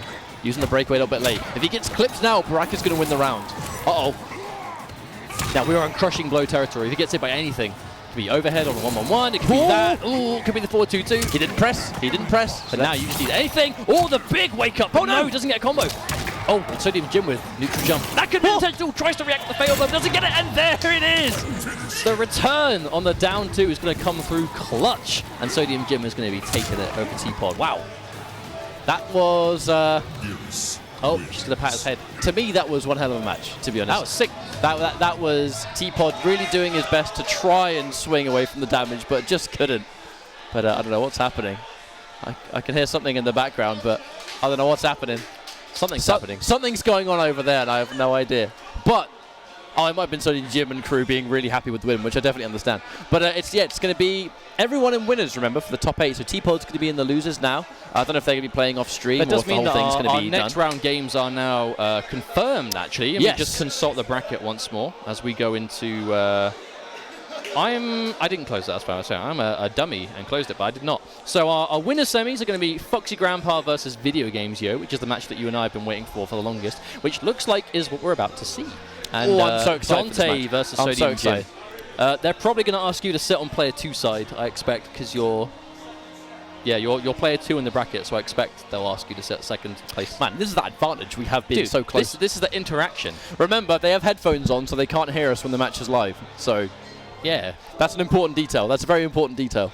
If they could, I'd be like, that was a really good match. I like that fatal blow, man. That was good. Got golf commentary. In this situation, it could go either way. What do you think about this matchup, Jake? Neil? I think we could see it work. I know Fox Grandpa has historically been okay against a multitude of opponents, but today we've seen him come down to the wire against Joker Star's Raiden, of course. A wise man once said to never play with your food, Jake Neal. And Foxy paid the ultimate price this day. Who was that wise man? Was it you? Ah, Jake, you kill me. It looks like they're going to go back to character select. How long are we going to be doing this for? Too long. Too long. I can't do it no more. This went on for too long, like 30 seconds ago. I feel like we legitimately can't because I am so tired due to my immense jet lag that I might actually fall asleep if I continue to do that. Slap. I'll wake you up, man. No, Twitch Teen sees. I slapped my own hand. That counts. So be careful. My hand. My own hand. You're not slapping your own hand. That's called giving a round of applause. I gave myself a good old clap. I did. I'm going to give myself a round of applause with my own face. At Evo, when someone wins, I'm going to go. I would advise against it. Now, Foxy versus Video Games Yo, we know this should be a really cool game. This is a match of Kung Lao versus Shao Kahn, presumably. I don't know if they've played before. I know Foxy does a fair bit of online ranked and whatnot. I know Foxy has like 100 accounts, so Lord knows what characters he's been using on them. But when it comes to offline competition, this really is Foxy's comfort zone. Oh, right? I'm so excited for this match. It's like, oh, the highest ranked. This is the Kung Lao. This is the Shao Kahn of the online world. The highest ranked Shao Kahn player online. Elder God Shao Kahn. Shao Kahn finally became an Elder God in the lore, courtesy of Video Games Yo. And oh no, uh-oh. Something Who happened. keeps doing this? Someone keeps signing into this account, and we're losing Shao Kahn for it. What's happening? Can we like delete the account from the other? I keep seeing the CJ face every time. Here we go. Here we go again. It came to the wrong house. We're trying to build this match up, and then some sucker from out of nowhere is just like, I'm gonna sign into this account. What a momentum killer! Damn. What a momentum killer! Darn it! Gosh darn it! And every time they have to like go through the intro stuff again. But yes, like we were saying, this is the Shao Kahn of the online world. Elder God Shao Kahn versus back-to-back top 3 placements at a pro competition. So both these players will be at versus fighting, so this could be, not to overuse the quote, a taste of things to come. I mean, ultimately, this is Video Games Yo's first offline tournament. He's said multiple times he's extremely nervous. I imagine he will be more nervous still going up against who is right now the most successful international Mortal Kombat player. Looks like getting into the match is quite the trial right now. I think so. Damn, but I remember character select being so hard to navigate. Bad matchup, dude. But yeah, so he's very nervous. We'll be seeing him at Versus Fighting next week. This tournament has been wonderful practice for him in general, but now I think he has the biggest challenge he's going to face today. Oh no, absolutely. Foxy Grandpa is proven #1 UK player for sure. Number 1 EU at that after Vianality 2. Yeah, no, I mean it is proven through competition. You know, he has been around a long time. I'm going to be honest. I think maybe Video Games could take this. Yes. I mean, I've never seen Foxy fight a Shao Kahn of this style. Okay, so they're going straight into it as well. Yeah, this looks like they're playing a real match right here. And not sure what happened there. Oh, big crouch. Plus frames. Oh, but again, that's something huge. Oh, okay, so this actually wasn't a real match. Oh. Goodness. I think, well, whatever. They'll go again. Yeah, are they going to run it back? I still just go back. Okay, yeah. It's red button checking. What's going on? I wish to know. But we don't. Okay, Foxy Grandpa versus Video Games Yo. Shao Kahn versus Kung Lao. The Redux 2.0. 2.0. This is the new one. You guys didn't see the old one. What do we want? to get into the game? When do we want it? As soon as possible. Oh, dearie me. You know, there are probably some people out there that hate us. But I hate some people. They talk about this random stuff, man. God damn it. Dude, it's the internet. The haters. The haters. The haters are everywhere. The haters. I hate us. I think I might hate us most of all. However, we'll Greatest worry about hater that there later. is, you could say. There's a match to play. Oh, for God's sake! Okay, this is the fabled second button check. Will we see the forbidden third? Yeah, this is the elusive second button check. If there is a forbidden third, I swear. The forbidden third exists because you can't stop. I mean, in all seriousness, you have to make sure. You have to make sure you're playing in tournaments. Hey, we saw a forbidden third at Vienna. Only one player gets that bag. You know what I'm saying? Only one player gets that rucksack. There's a 150 quid prize pot here for the tournament. Foxy says, I'm only here to try and win that free Mortal Kombat themed rucksack. It's the only piece of event swag that Foxy does not have in his collection. But if Video Game Joe takes this, then he has the best chance of getting the bag himself. And I ain't talking about the cash. Fight. Okay, here we go. Okay, here we go. No forbidden third here. Now, I can imagine this being a very slow game from full screen. Because we've seen him before, you know, Video Games, though, he likes building up towards that crushing blow, doesn't always get the chance to use it, but having the threat of it is enough a lot of the time. Big whiff punish! No, he has to break away. If he gets clipped now, though, Shao Kahn with 1 bar is still a very dangerous character indeed. And there's the instant anti-air. Foxy trying to take it. Yeah, the down back 3. If they're too high up, down back 3 will actually whiff. And oh my word, no punish. Or the delay into a grab. Video Game Joe starting off very strong. I'm actually really interested to see how this matchup goes. There's going to be some adaptation on the fly, I think. Going in for the teleport, falling victim to it, and hang on a minute. Nice damage. Actually did way more than necessary too. That would have done a lot more too. Fight. Round 1 is going to go to Video Games. I think Foxy kind of looks a little bit to me like he's not sure what range he should be standing in this matchup. Underestimating Khan's buttons a little bit. Big thing is, it's not him that's dictating where they're standing. It's Video Games. He's using that movement to his advantage, right? Oh, another bar spin. It is normally Foxy that dictates the pace of this match, and I think the range alone is causing Video Games to flip the momentum a little bit. Oh, tried to whip punish! Finishes the string upon seeing that it wasn't connecting. Dude, Video Games' reactions of whether it's hit or blocked is actually impeccable. There we go. Side switch into the setup. Oh, catches him jumping, misses the spin, but recovers in time. If they're anywhere but point blank, forward 4 into spin has to be amplified, and Foxy didn't have the amplify available. I'm nervous. 1 bar of meter and a fatal blow. Sometimes that's all Shao Kahn needs. Foxy has to be very, very careful here. Goes in for a forward 4, knowing that if he gets grabbed here, he's in big trouble. Oh, he tried to go for that raw shoulder charge. Almost worked. The forward 2. Oh, has to break away. That would have been death if not. Oh, the delay, the walk up into the straight fatal blow. I respect it. He knows that Foxy knows there's a gap there, right? The forward 3-4 has got a gap, and he just made the call out. The fatal blow was worth it. It didn't work. So he's actually got the fatal blow in this next round too. I feel like that would have hit like 99% of players as well. Because 99% of players would have seen that moment and been like, right, I'm going to get in the gap. Oh, meterless launch. Drops the combo, unfortunately. Yeah, drops the down 1. That's very unfortunate. That would have been massive damage.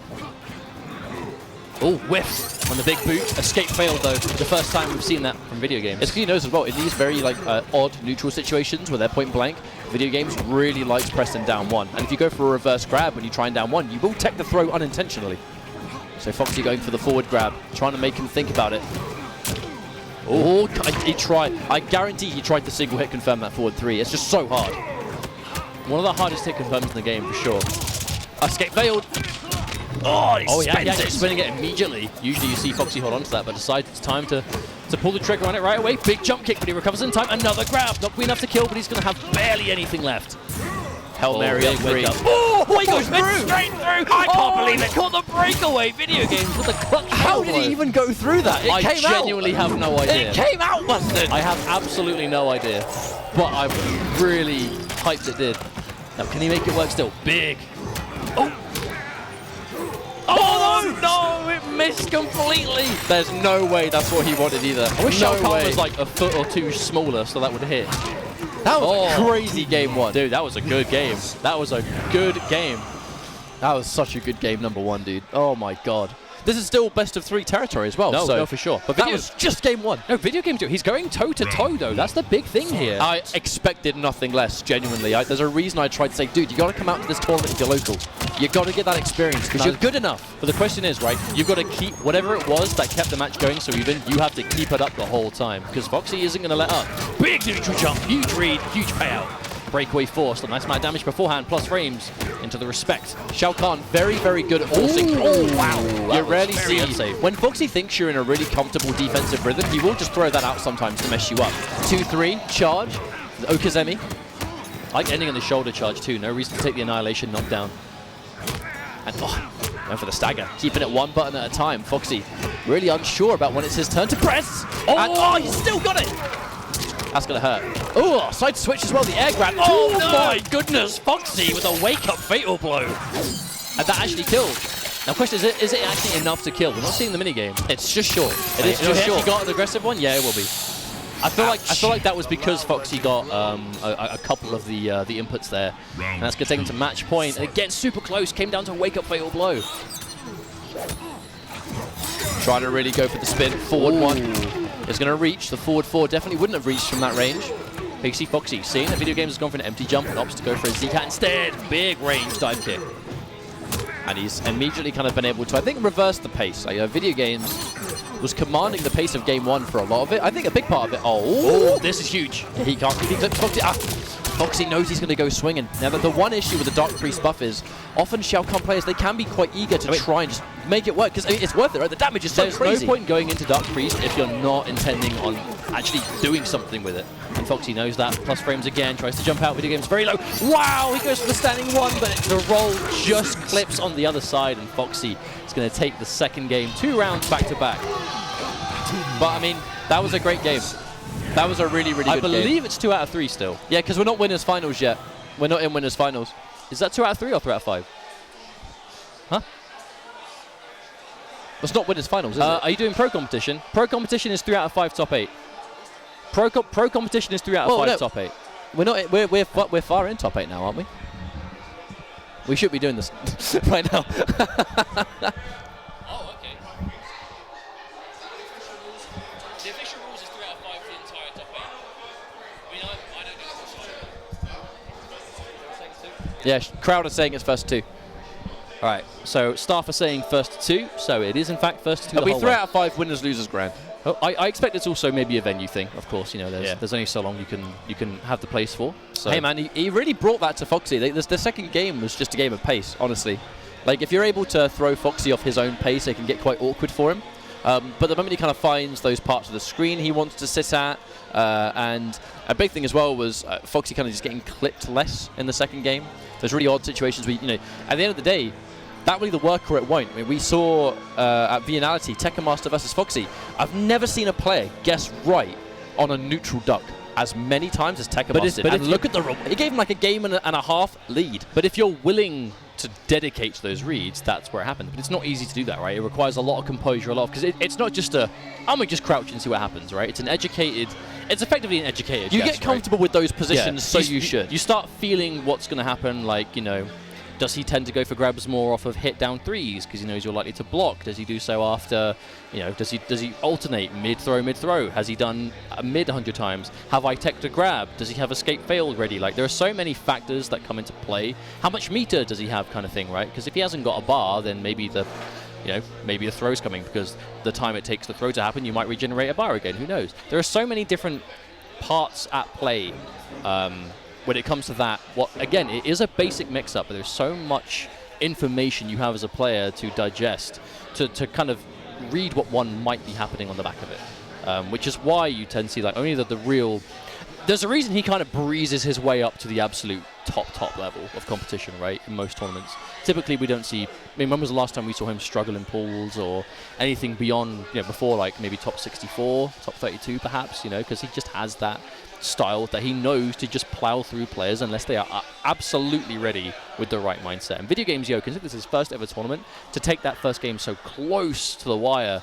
Unfortunately, the second game was definitely one-sided, but I feel like that's just, it happens sometimes. Video Games Yo should be very happy with how far he's got so far. And he's not even out of the tournament. Yeah, exactly. That's the thing to remember, is that he's not out of the tournament. He still has room to play. And I mean, we'll be seeing him later on the stream. And dare I say, maybe even a grand finals. And there's a lot more games to play with in that. But right now, Sodium Jim coming back up. We're going to see some more of that Geras. Had a chat with him. I think he's waiting for Nightwolf, actually. He's one of those players that's waiting for Nightwolf to come out. I'm going to check the bracket and see what other matches are waiting for us. There's going to be Dante versus Sodium Jim. Dante we saw with Raiden in the first match of the stream. So it's most likely going to be Raiden and Geras. Yeah, he was supposed to be playing against Hollow. Unfortunately, Hollow had to DQ himself due to being unavailable in the top 8. So speaking of which, we have some updates off stream. Oh, really? Joker Star was able to defeat Nashi TV 2-0, and T-Pod has obviously advanced over Hollow, as Hollow is not in the premise anymore. So we do have Video Games Yo against T-Pod in losers bracket. I don't know how many of the games will be played off stream. I expect all the winners stuff will be on stream at least, but losers I'm not sure. We'll have to wait and see how that goes. I know the venue can be quite time sensitive, so I know we don't have all day to finish things up here, but I like to think we can at least get all the winners stuff on stream. And we're about to see Dante versus Sodium Jim. Foxy is in winners finals, of course, to the real surprise of no one. I feel like if anyone here was able to potentially bring it to him, it could be Video Games. But to be honest, that's not even just because we know that Video Games is a strong player from watching him online. We know that Foxy does have a tendency in their own games to fall in tournament to unfamiliarity. We've seen it happen quite often in MKX. How many times have we said? He lost to V-Man, Lasher Takeda. Let's go, V-Man. Someone lost to White Boy's Jason back in MKX. And this was all during his prime as well, so he's definitely not invincible. And then Injustice 2, of course, VTech Batman, right? Like, he has had some very, very unpredictable losses in his career. Not to list off all of his. I don't even want to say failures, because they're decent players he loses to. But definitely huge upsets, right? He definitely has been on the receiving end of a few upsets in his time. And 9 times out of 10, it's due to a character that he straight up just, he wasn't ready for. And we almost saw it in winners with Raiden. For sure. I definitely could have seen Shao Kahn being one of those characters, but still played it really well, and he's in winners finals because of it. There's still time yet. But this Raiden skin is like one of the best. It just looks so good. Nice hat too. So Sodium Jim going to be bringing it back with that Geras. Ooh. Now, one thing we've seen from Sodium Jim is he's really, not afraid. And I think Dante must have realized and remembered. Tries to go for optimized, and oh, no punish. High risk, high reward becomes low risk, high reward if there's no punishes. And now, taking the down one. Teleporting to a button is very risky against Geras. High chance he'll just crush you for it. Ooh. Oh my word. What? I don't know. What are we seeing? I don't know. I don't know. I feel like I'm not ready to say this one is over yet. Oh, a drop combo from Sodium Jim. Now it might be. Oh, the teleport into the Storm Cell. Storm Cell was good though, because it would have blown through last breath. Oh, for sure. That was really smart. Round 2, fight. But now. Caught on the startup. That's going to hurt. 30%. Yes, we did. And clipped by the forward 2 again. Sometimes players, they will make that hard read on Geras on wake up, right? And his forward 2 is such a good tool, but again, the duck making the call out. No tech, so that's huge damage. 40%. So much damage off a down 2. I wonder why we're seeing so much just individual standing ones from Dante. I wonder what he's looking for. I'm not I sure. feel like he's trying to preemptively catch something, but I'm not sure what. Oh, big up 2 wake up launch. Drops the combo though. Bro! Giving as good as you get. A wake up 2 in retaliation, and that's going to do it. Sodium Jim taking the round.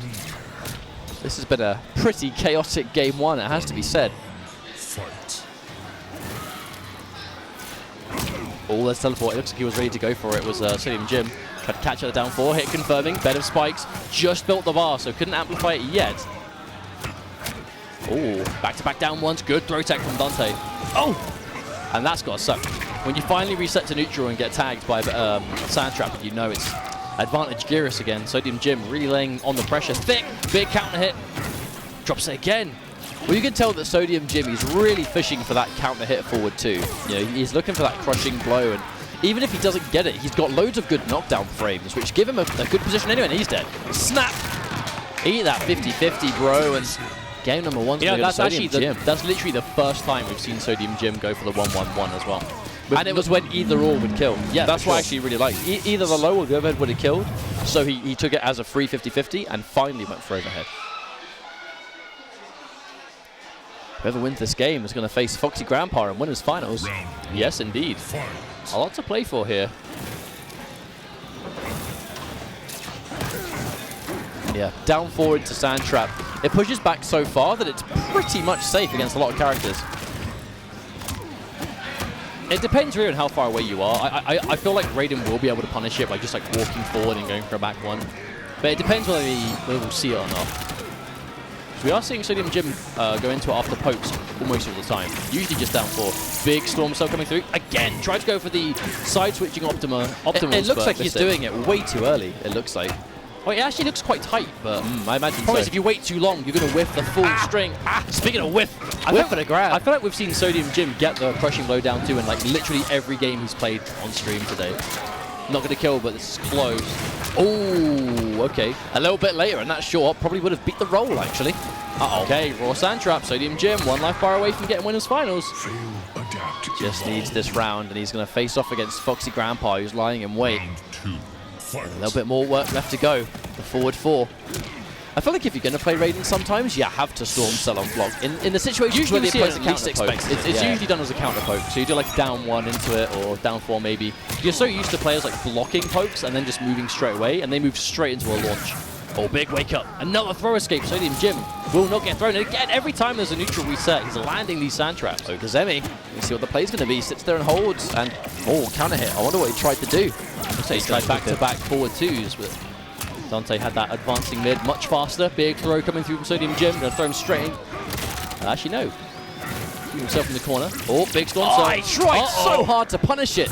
That's unfortunate. He has the breakaway, so he's not dead. He has to. Yeah, the breakaway. Mandatory. Wonderful throw tech. He's still in it. No anti-air. Oh, the tech again. Crazy games right now. Looking for the back 3. Dante's not out of this. He can get a storm cell. He can go. Oh, no. Big hit on the advancing knee, but not able to get anything off it just yet. See him walking back and forth. He's trying to bait something. Goes for the storm cell, but not in range. What is going on? Oh, that might be it. Fatal blow. Oh, he could have fatal blowed. He could have won the no! He could have fatal blowed at any point there. And he just chose not to. And unfortunately is holding on to his fatal blow. He's going to pay the price in the form of a game. It is a tough decision, though, because if he was able to take the round without using the fatal blow, then obviously he has a very good resource for the last round, which obviously means that you're not going to be out without it so much. But unfortunately, decided to take the gamble, held on to it, chose not to use it to take the round guaranteed, and lost the round. Which, it happens. You know, there are decisions you have to make. A lot of the time they are difficult, and in those kind of like final moments, so can't always work out. Definitely a mistake, but something I can understand for sure. Well, that doesn't mean our winners finals is decided. Foxy Grandpa versus Sodium Jim. It's going to be Geras versus Kung Lao, as we expect, matchup-wise. I will continue to favour Foxy here, but if I were a betting man, which I'm not, and I would not advise, I would definitely go for Foxy here. I mean, the proof is in his results. You know, reputation, years of success, especially in the UK. Right, this guy has really been a UK/EU powerhouse in this game, in this scene, in this entire sequence of NetherRealm Studios games, for good reason. You know, he puts in the work, he picks his characters, he makes it work, and time after time we see him do well because of it. You know, he has the ability to put in the time to make it work, and it's not easy, especially when you're playing a character like Kung Lao, especially in this game. For me, the two players of this tournament so far have been video games and Foxy on the entire premise of its experience, and how when a player uses a character and they're so experienced with that character, the only way to get experience against them is to play them. And the reason my prediction is Foxy Grandpa versus Video Game Joe Grand Finals. Is because if you want to get Kung Lao experience of Foxy's caliber, you got to play him, and that's the only way. If you want to get Shao Kahn experience of Video Game Joe's caliber, you got to play him. And safe to bet that most of the players in this tournament, if all of them, haven't played either player really leading up to this point, which is going to give Foxy and Video Game Joe a massive advantage. It does look to me like I think we might be doing winners finals actually. Looks like any minute. I can only imagine that must mean we must be running quite a few of the losers games off stream, I expect. Maybe have a look and see what's going on. Might be a timing thing. I expect so. Dante and Joker Star are going to be playing, and Video Game Zero and T-Pod will be playing, and then after that will be Losers Semi, and then of course Losers Finals. We actually don't have many matches left to go if this goes as we expect. Just getting confirmation from production actually right now. We're getting some Losers matches played off stream. So we'll be seeing potentially some more players come up soon. Do we know but exactly? A bunch of them are being played as we talk. I'll let you just chat to production. Do we know at which point we'll be seeing losers games? Like, will we see losers finals? Okay, so losers semis onwards, because of course that kind of results in us needing the players to be there for that. So we'll be seeing losers semis, losers finals, and then of course grand finals. So 4 matches left to be played, but it is going to be Sodium Jim heading off against Foxy Grandpa in this winners finals, which means that we are going to be now going to 3 out of 5, because of course this is winners finals. So plenty to play for here. Now Gyrus is a character we have seen Foxy play against a lot. I don't think we've seen him play against it as much since he went to Kung Lao, however. Although we did see him play against Omega K at the Grand Finals of Reflect. We have to remember Omega K was Grand Finals winner's side in that tournament due to an astounding performance. And Foxy was able to run it back after losing to Derpy on winner's side. He was able to run it back all the way through losers in top 8 and managed to get back to Grand Finals, where he was able to win 6 straight against Omega K, who I believe ran 4 games as Gyrus, then went to Baraka, and then went back to Gyrus. So he has played it, but I feel like when you see Foxy play against people like that, you know, like, for example, either of us maybe, or like Omega K, players that he's been playing with for years, he kind of just has the download on you as a player a lot of the time, you know. And for certain people, that's just a barrier that's really hard to overcome, because he just knows what you're going to do, because he knows what you're like as a player. We've been seeing some pretty unorthodox stuff out of Sodium Jim, and it's been working really well to his advantage. So I wonder if this style is going to throw Foxy off. Round 1. Well, we'll wait and see as winners finals is just about to commence. It's Sodium Jim, Foxy Grandpa, preemptive temporal field, going for it twice. I think he's just fishing for the dive kick, perhaps. And now, the down 3, the mix begins. How does Sodium Jim handle Kung Lao? Right now he eats a grab. He's now going to eat the forward 4 as well. Foxy backing off just in case he does something brash. And here comes the mix-up. The 2-1 misses, actually, which gives Sodium Jim a little bit of leeway to land a down 2. He hasn't got the life lead yet, so that was a down 2 to try and get at least some rhythm back in the game, but it's not enough. Oh, big late jump kick. Oh, is that going to do enough? No, not quite. Chip damage. Wow, that last breath was annihilated. Yeah, jump back, safety. I mean, Foxy tries to keep himself as safe as he possibly can when he's not having to dedicate to the mix-up. The mix-up is very risky. Oh, we're punished. Oh, and again! Dive kick. The dive kick to end the round, and it still carried over the crushing blow requirement. That's some interesting tech right there. A good awareness. And wow, back-to-back crushing blows. And now he's throwing out more throws because the crushing blow's been used. You would assume he's going to enforce more forward 4s. There's the throw escape. And he tries very hard to Anya that with a down 2, but still gets crushed. Anya and Gyrus is pretty tricky sometimes. Staggers. Oh, you know, Foxy was definitely waiting for a sand trap there. Didn't quite get it. Foxy really trying to just look for his moment. Oh, all right, counter hit. Back in it a little bit. Okazemi off this 2.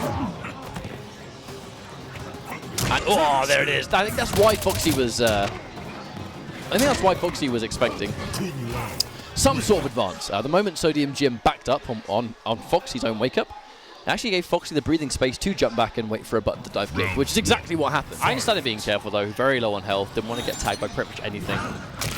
Oh, again, another call out on the mid. Oh, caught on wake up.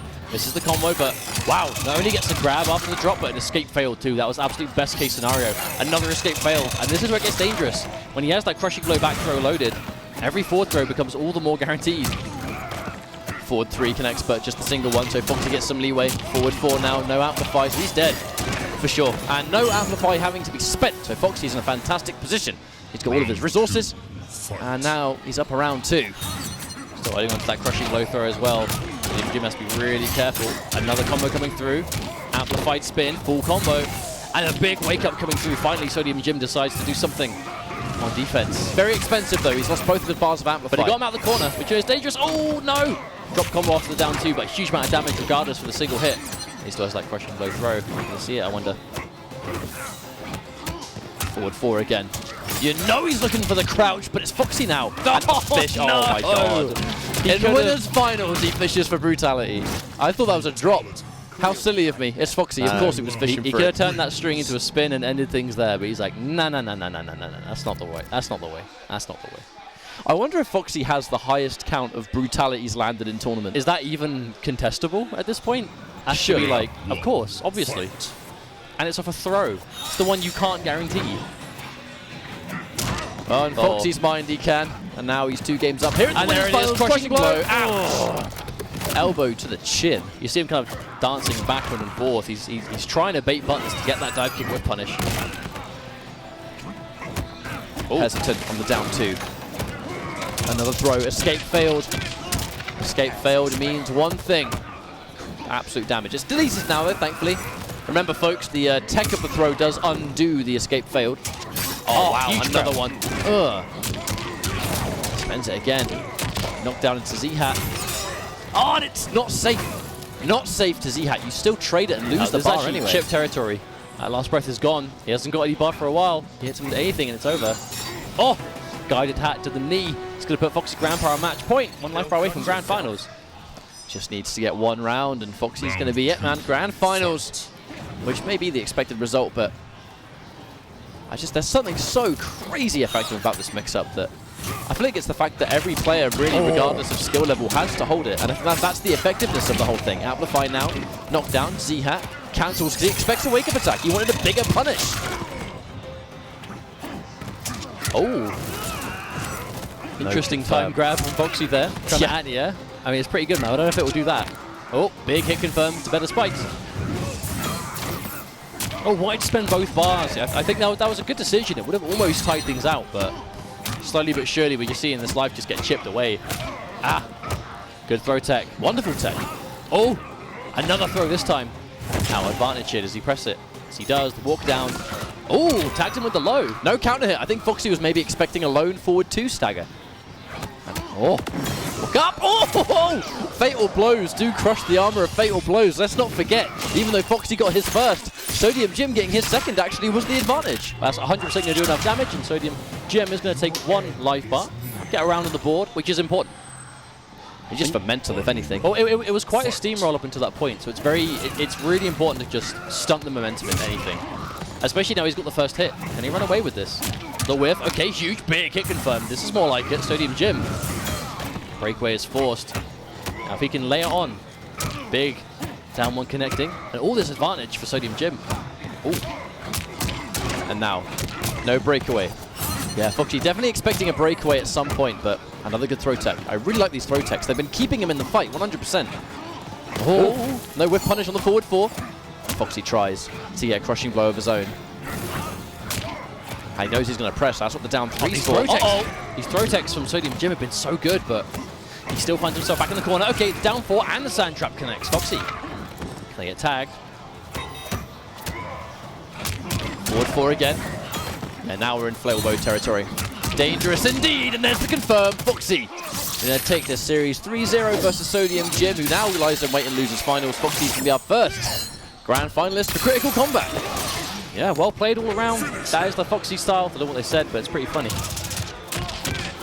And I really like the way Sodium Jim changed in that final game, though, right? I feel like a big thing is we saw a lot of timidness from him in the first couple of games, right? You know, Geras known for being a character that is really about advantage, kind of like getting a hit, getting a knockdown, and looping it into itself, right? Every time he hits you, he's going to have the advantage. He's going to be right in your face, and he's going to be able to dictate, you know, enforce a mix-up if he wants. But a lot of times we saw in those first 2 games, Sodium Jim get those knockdowns, get the advantage, and then just back off. right? He was almost like being quite, I don't want to say scared, but very afraid of Foxy's wake up, afraid of Foxy's ability, and almost like he was wanting to play it from full screen where he can fish for sand traps, where he can go for like anti-airs if he wants to.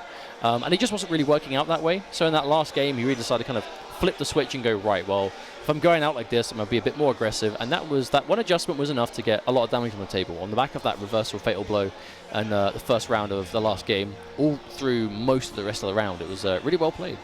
So I believe we should be making a transition now into the losers bracket. So we have some of the players that didn't quite make it that far. We'll be seeing them now trying to fight for their tournament lives. Video games, Joe, I believe actually might be coming up next. If I have the... It depends how the bracket's gone. Yeah, if I have the bracket in my head, I think it's video games next, but I could be wrong. But I know we'll definitely be seeing him eventually. So Dante and Jokerstar are currently still playing, and so are Video Games Yo and T-Pod. So the winners of those two matches are going to be what we see next on stream. And by the looks of things, both those matches have been going for about 10 minutes, so they must both be very close. So this is to to get into top 4, right? These matches. Yeah, this is going to be them in top 4 if they can do it here. But we'll have to wait and see. Like I said, we should be there very soon after seeing what's going on. Jokerstar versus Video Game Joe would be interesting, because Jokerstar had a really tidy Raiden. So Raiden versus Shao Kahn would be like a great matchup to watch. It would be very nice. Question is, I'm not sure if that's what we're going to see. I guess it depends on how this pans out. Depends on how the matches go. For those just joining us, welcome. This is Critical Combat, courtesy of Cyclical Gaming. It's a really wonderful event here in London, and it has been a London tournament, really. London heads in attendance, and it's been used as a great opportunity to get that experience before Versus Fighting next week. You know, Versus Fighting is the biggest European Mortal Kombat tournament of all time. And I think any players that can enter a tournament like this right now to get as much experience as they can, it's going to be vital, because there are so many players coming from, I mean, out-of-towners, right? Non-UK players that are looking to get that #1 spot for the Intercontinental Combat. And who knows, maybe some of the players that we see today might be in the later stages or the higher stages topping next week's tournament. Maybe. I'd like to see it. Obviously, we're going to try and be unbiased for the UK guys, but it's a UK major, but we'll have to wait and see if that's how it actually goes down. But like we've said before, we're currently waiting on the results of some matches that are currently underway before we get our next stream game. So we're going to go for a quick 2-minute break while we wait for those matches to finish. Please don't go anywhere, because Critical Combat here in London will be back in a few minutes' time.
Hello everyone and welcome back to Critical Combat here in London, our platform, thanks to Cyclical Gaming, and we are ready with our loser semi-final. We have only a handful of matches left to go before we realise who's going to be walking away with the bulk of the £150 prize pot, as well as the bulk of the merchandise generously provided by Warner Brothers UK. We have our loser semi-finals ready to go, which is going to be Video Games Yo versus Joker Stars. Video Games Yo has had quite a cool tournament so far, just beating T-Pod in losers.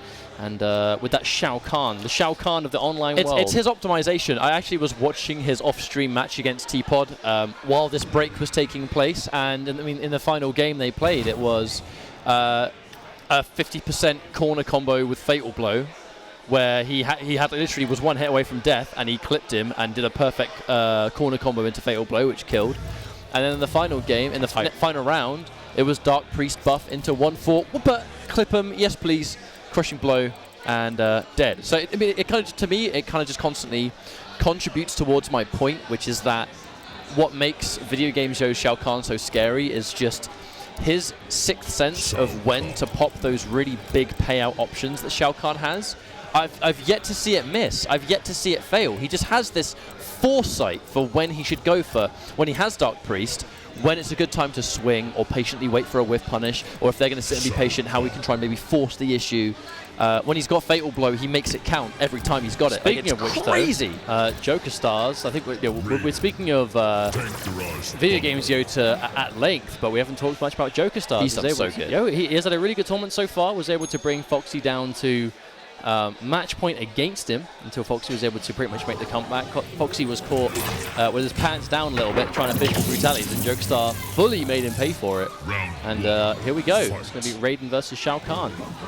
They're button checking first, but actually I was chatting to Jokestars too, and he was like, he didn't expect to get as far as he's gone. I think he was the only one that didn't expect it. He couldn't believe he was top. He couldn't believe he was top 4, and I think honestly, like that to me is like the hallmarks of a humble player. Like Video Games also probably didn't expect to get as far as he has done in this tournament.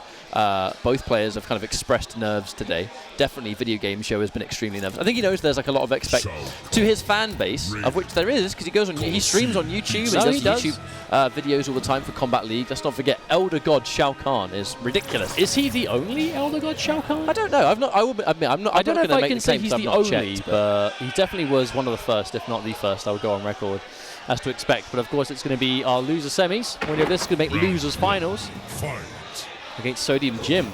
And again, we see Video Games starting with that sweep all the time. Oh, that's optimization right there. And Shao Kahn off a crushing blow down 2. It is quite possibly 50% territory. So breakaway is a must if you get crushing blow down 2. Actually, I personally think this is quite a favourable situation matchup for Shao Kahn, because a lot of what Raiden has to do, he is victim to Shao Kahn's immense damage. If you want to play Raiden against Shao Kahn and you're point blank, a lot of what he does, Shao Kahn can really mess him up. Well, the thing is, like, to make Raiden work, you kind of do have to go for these risky storm cells every now and then. You know, it's almost like the Kano effect, where you see a lot of Kano players go for like down 1 Kano ball because they're trying to make you respect another option. It's dangerous and it doesn't have a lot of damage, but it's something the character has to do. I feel like Raiden's storm cell is very similar in that regard. I can't hear you, sorry.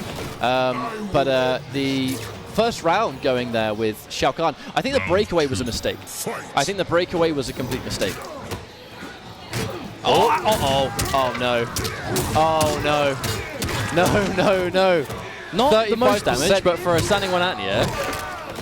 But I think he does the shoulder charge. I think he does the shoulder charge for Okazemi more than anything else.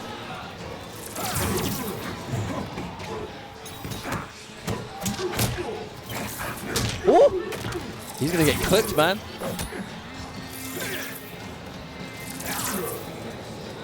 Oh, that movement. That wave dash. That Shao Kahn top tier wave dash. Oh my god. That was almost a potentially game ender jump in. Getting the breakaway at least. And there it is. Knocked down. Has the amplify. Ooh. Zone him out. Keep him away. Now this is dangerous territory. If he gets clipped, he's in a world of hurt, especially now Fatal Blow locked and loaded. Oh! We talked about it. The moment he caught it, he confirmed into it. And Shao Kahn's Fatal Blow, such a great avenue at landing this game-ending damage, and he is dead for sure. And because this isn't losers finals, it's still best of 3. Oh yeah, for sure. This is our last 2 out of 3 match of the day. And that's going to go 1-0 to Video Games Yo on the back of a crispy confirm into Fatal Blow.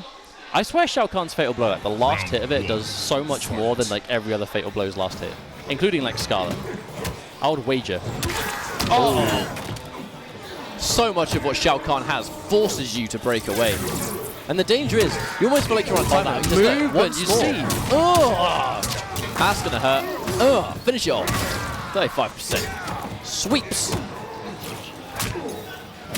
thing about Shao Kahn, though, it seems like his 1-bar damage isn't super impressive, but his 2-bar damage is really good. Like his 1-bar damage is like pretty average, I would say, but for 2 bars, he can like do so much more than most characters in this game. And there it is, man. That's going to be a match point for Video Games Yo. Seems to have this kind of hallmark where the first game is always pretty close, and then he kind of runs away with it in the next one. I think it's the more comfortable he gets, the better he becomes.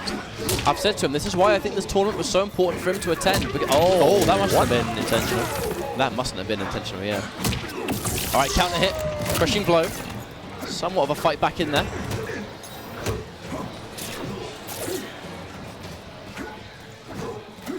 Trying to pick his down 4. If you can at least anti-air you with the down 4 as you land, it's going to be plus frames he can enforce. I love his use of that forward too. I really do. It's such a good string. He so rarely finishes the strings. Like he really gets you conditioned to think you can press, only to finish it anyway. Neutral jump. It's a breakaway force. This is really bad for Jokerstar now. There's still a bar here for Video Games. He's got that Fatal Blow. He can kill him if he gets anything big here. He's dead. Is he actually dead? He's almost dead. Oh! You know he tried to standing 4 Fatal Blow. You know it. That's a 50. That's just short of a 50% anti-air. Oh, okay. No crushing blow. Forcing that mix up every time. And jump in! Video Games tries to anti-air, and you know he's going to be a little bit thinking about how that round went. He had the standing 4 into Fatal Blow, but he did the standing 4 too early and it dropped. And unfortunately, I think it cost him the whole rest of it. That 1-2 isn't going to be a Storm Cell. Could have been much more damage here. Turn around. See if he can pull things back.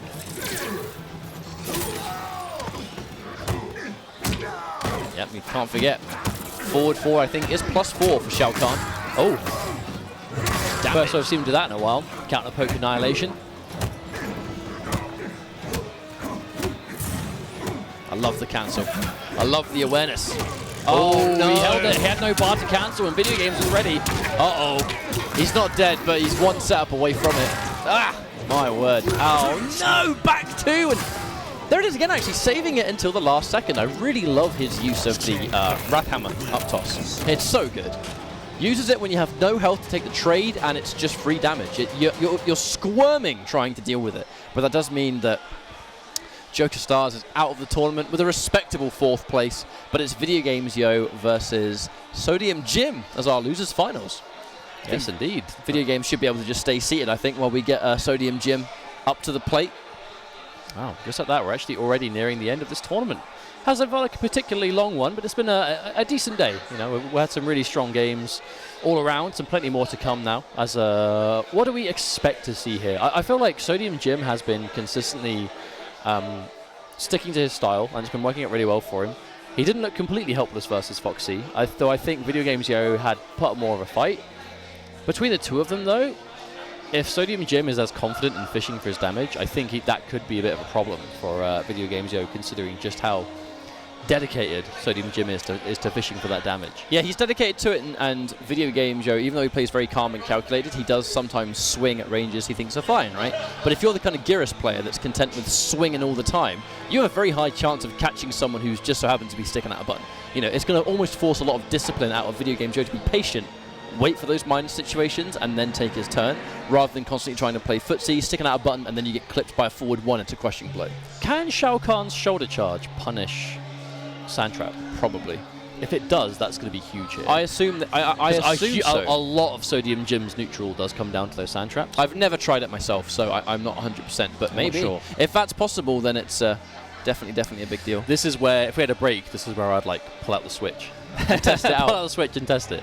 Man, the Switch version of Mortal Kombat 11 is actually underratedly good for commentators that want to lab on the go. Hey man, it's so good. Almost essential, I'd say, especially when like pro competition events and you have all those breaks. But regardless, start players are getting ready as we wait. as we get into our losers finals. Welcome to the stream, everyone. Hopefully you guys are having a good time at home as we get down to the later stages of this tournament, as we have only 2 left to go. 2 matches, I should say, in this losers finals. Foxy Grandpa is, of course, to the surprise of no one, waiting in winner's side of the grand finals with that clean Kung Lao once more. And we have 2 players left to potentially face off against them there. It's either going to be Video Games Yo with his Shao Kahn or Sodium Jim and that Geras. But we'll find out what it's going to be very soon, as they aren't getting into the match. I'm literally looking at them in this. They've got the TV we're looking at is like right here, and I'm looking in the background, guys, and seeing like, guys, come on, get to it, Check your buttons. get your controllers on. Hey. There we go. Hey, CJ. All right, now, don't tell me someone signed in again. I swear. I hope not. I really hope not. Okay, we're good. We're good. We're back. So yeah, we're going to go for a bit of a quick button check, I suppose, and we're going to see who's going to take it. And personally, Video Games Joe is my pick. He is my pick to win this losers finals. I think him versus the Foxy Grand Finals is something to be expected, purely with just how well Video Games has been playing today. I think one of the things about Sodium Jim is that when he's on defense, it looks pretty uncomfortable. But Geras is a very oppressive character who's good at not having to defend, right? So, And a lot of time he has that down one, right? I think matchup-wise, long range, just hit think, advantage, yeah, I 6 think frames. If we're looking at players and matchups in general, I think Video Game Joe has the advantage here. Not to put him on a pedestal, but I believe. I'm a believer. I wonder if he has some fans in chat actually watching him right now, because I know he has a lot of followers on things like YouTube and stuff that really enjoy watching his Shao Kahn. I mean, he has so many different videos of him facing like loads of different like top players, pro players in Combat League, and going toe-to-toe with them. That's why I said to him at the very beginning, I was like, dude, if you're in the UK, you've got to get to some tournaments. I mean, that's ultimately what led him to come here, right? Him playing online and tearing up Combat League eventually led to you reaching out to him and asking, hey, I didn't know he was UK. I hear you're in the UK, you know, are you familiar with these events coming up? And here it is. So, you know, my man sitting at home, you know, beating someone's ass with Shao Kahn online has eventually led to him coming to an offline event. It's led to him this really is what you could ask. You could not ask for any more in a player, really. I'm always happy to celebrate upcoming UK talent, like always, because the UK scene for fighting games is so strong these days because of things like, you know, you have Valarax and Killer Instinct, Problem X and Street Fighter. I mean, the UK in general has some really good Street Fighter players like Hurricane and that, and Joker's Jokes, I believe, as well. Bolt Strike, you know, I'm not going to list every player out there, but you know, look at the Tekken scene. There's lots of really successful UK Tekken players. Fighting Asim, for crying out loud. And then NetherRealm speaks for itself. Dizzy TT and Foxy flying the UK flag proud. But I'm always happy to celebrate upcoming UK NRS talent. And I strongly believe that Video Games Yo is one of those players to be celebrated. I would agree, for sure. Admit your true motives. The keep on the hourglass will be mine. Your ambition is terminal. Round 1. That was a sick intro. Absolutely sick. But now here comes Video Games Yo with the first blood. And now enforcing those plus frames. Respect on the down 4 though. Now one thing you'll notice with Video Games when you play Shao Kahn, it's individual buttons that all mean plus frames on hit. He staggers them very carefully. Oh, escape failed. Now this could be the start of things for Sodium Jim. All Geras needs is a throw to start his game. Ooh, neutral jump wake up from Video Games. Must have read another one. Confirm. And now, ooh, I wonder if that was a bait on a breakaway. It looked like a button whiffed. Potentially a dropped combo.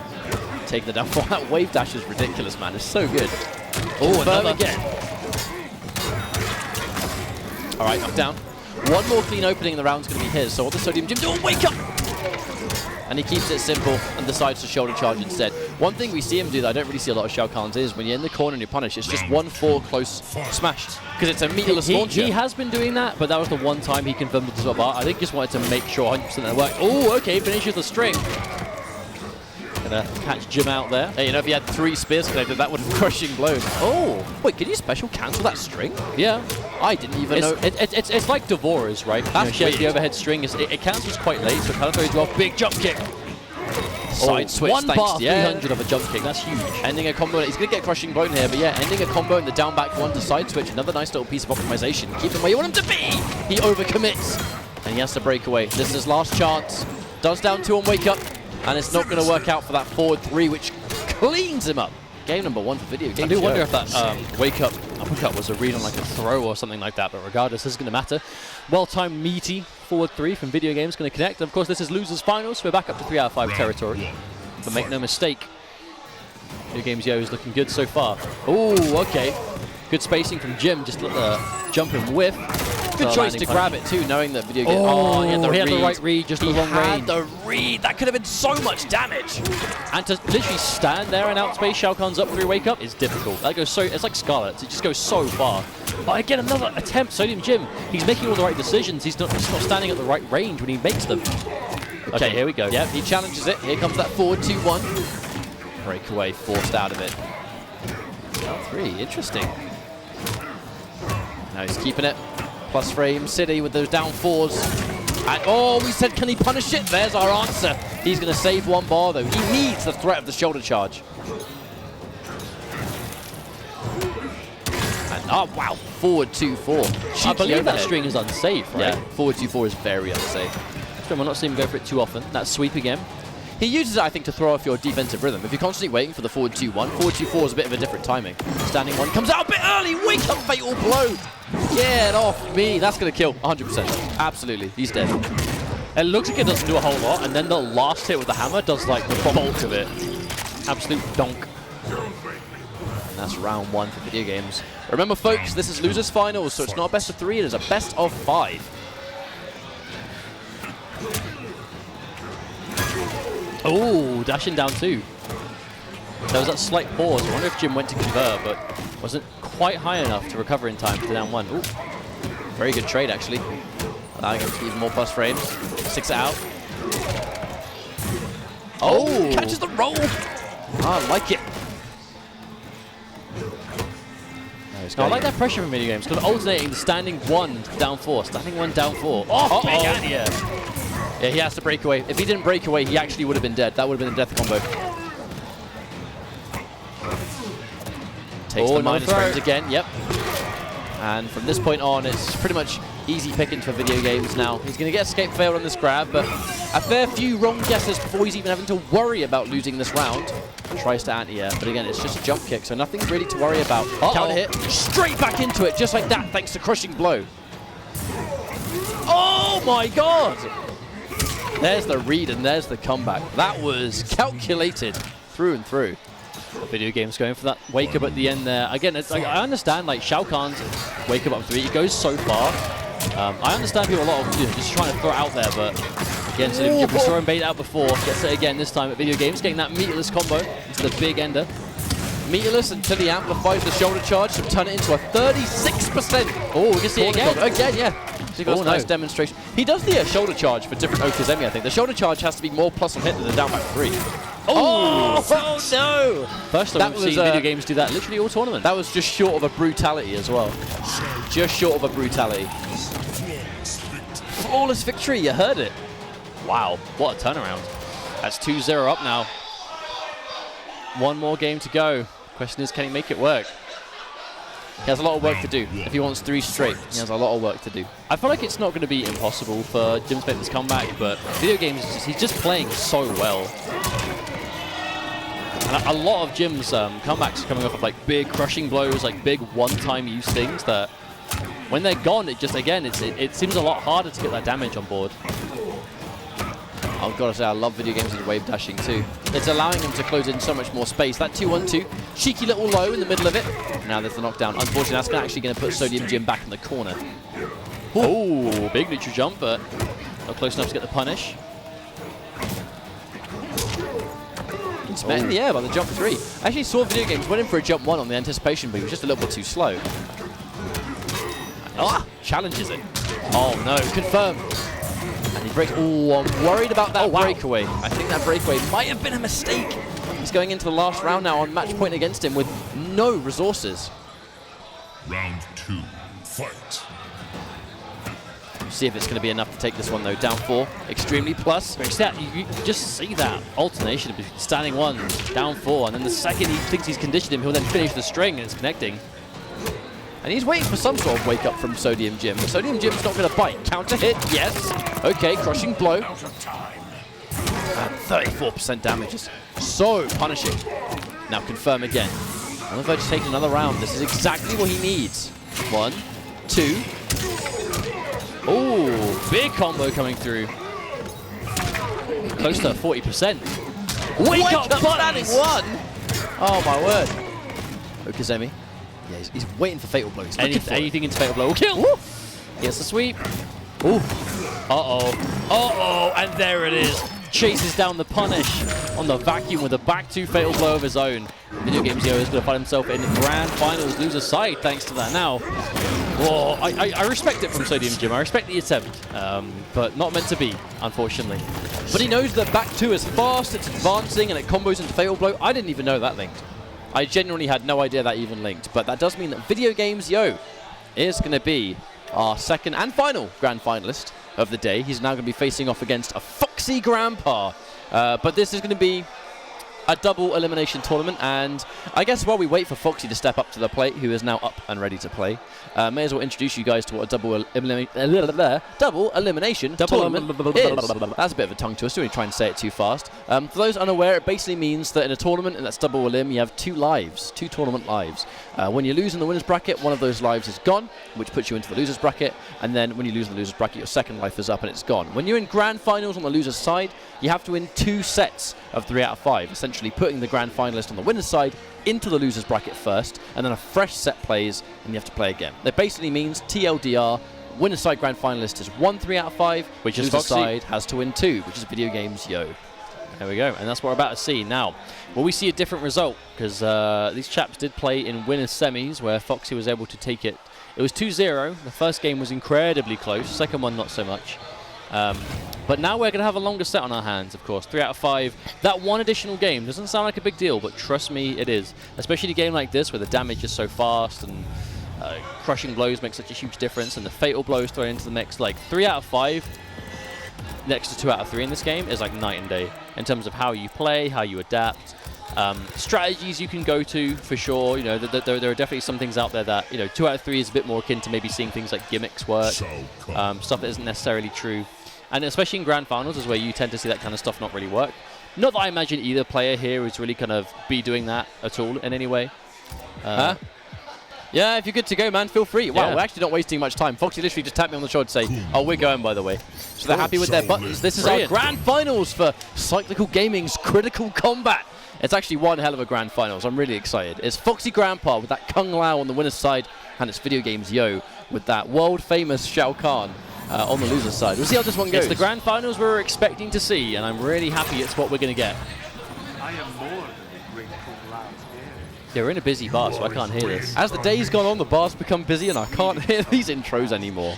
Sometimes it just be like that. But here we go now. Shao Kahn, Kung Lao. Interested. Wow, and a monk. Special guest. Now, actually, this stage, we saw Video Games Yo put that corner interactable to amazing use before. Now, Bristol's will we get the chance to see it again.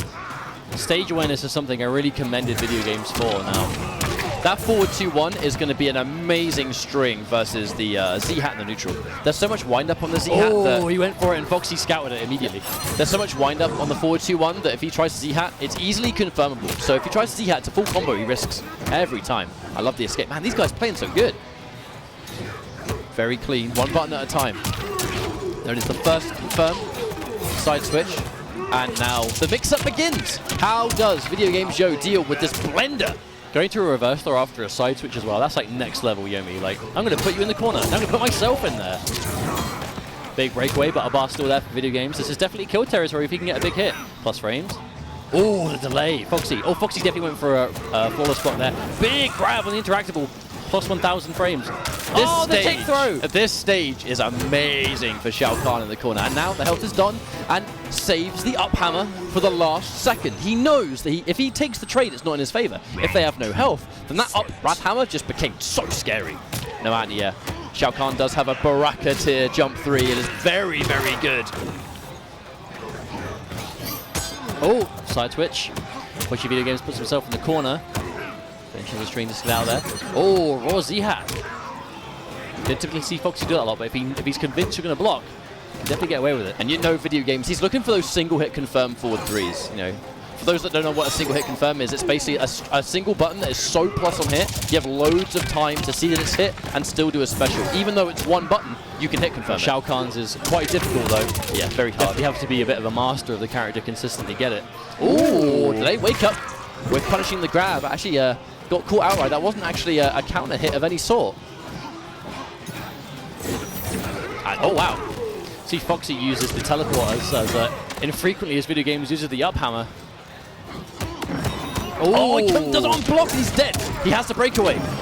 And he is actually, oh no, sorry, wrong side, my bad. Sorry, I'm so used to the winner's side being on player one, but yeah, great use of the fatal blow, and that's going to be game one. Foxy now down a game. On the back of a punish of the fatal blow too, Foxy. I wonder if Foxy was just convinced Video Game was going to press something off that block forward 4. Regardless, it isn't going to matter because he didn't. Video Games had that patience. I feel like Foxy did forward 4 with the anticipation of the second hit connecting. Because sometimes that does happen, where a player, they'll block the first hit of forward 4 and the second one hits. And if you just dial into a move, you can technically get it. Oh man, Video Games. His use of the environment interactions has been spot on. I'm actually surprised Foxy didn't change the stage here, for sure. Z-Hat and Video Games just content taking the forward 4 and reacting to throw. I love it. And finally gets clipped on a forward 4. How many times are you prepared to block before you eventually get opened up? Confirm again. I like that conversion as well, noticing that the 4-2 caught him off the ground, so I have to do a different combo. Back 2. Yeah, Video Games has different conversions for like every situation. It's really cool to see. I mean, back 2 is another great button to chuck into your arsenal because it's safe on block and it's like it's about plus 15 or so on hit, I believe, which gives Shao Kahn another 3 turn. And reversal throw straight into the corner. No, straight forward. I liked that. The corner throw was more obvious, so he went for the straight one. Very similar to what Foxy does actually with the straight throw. Oh. 4-2 caught again, but Foxy had the breakaway available. I respect Video Games not committing. Tried to go for a raw shoulder, but it didn't work.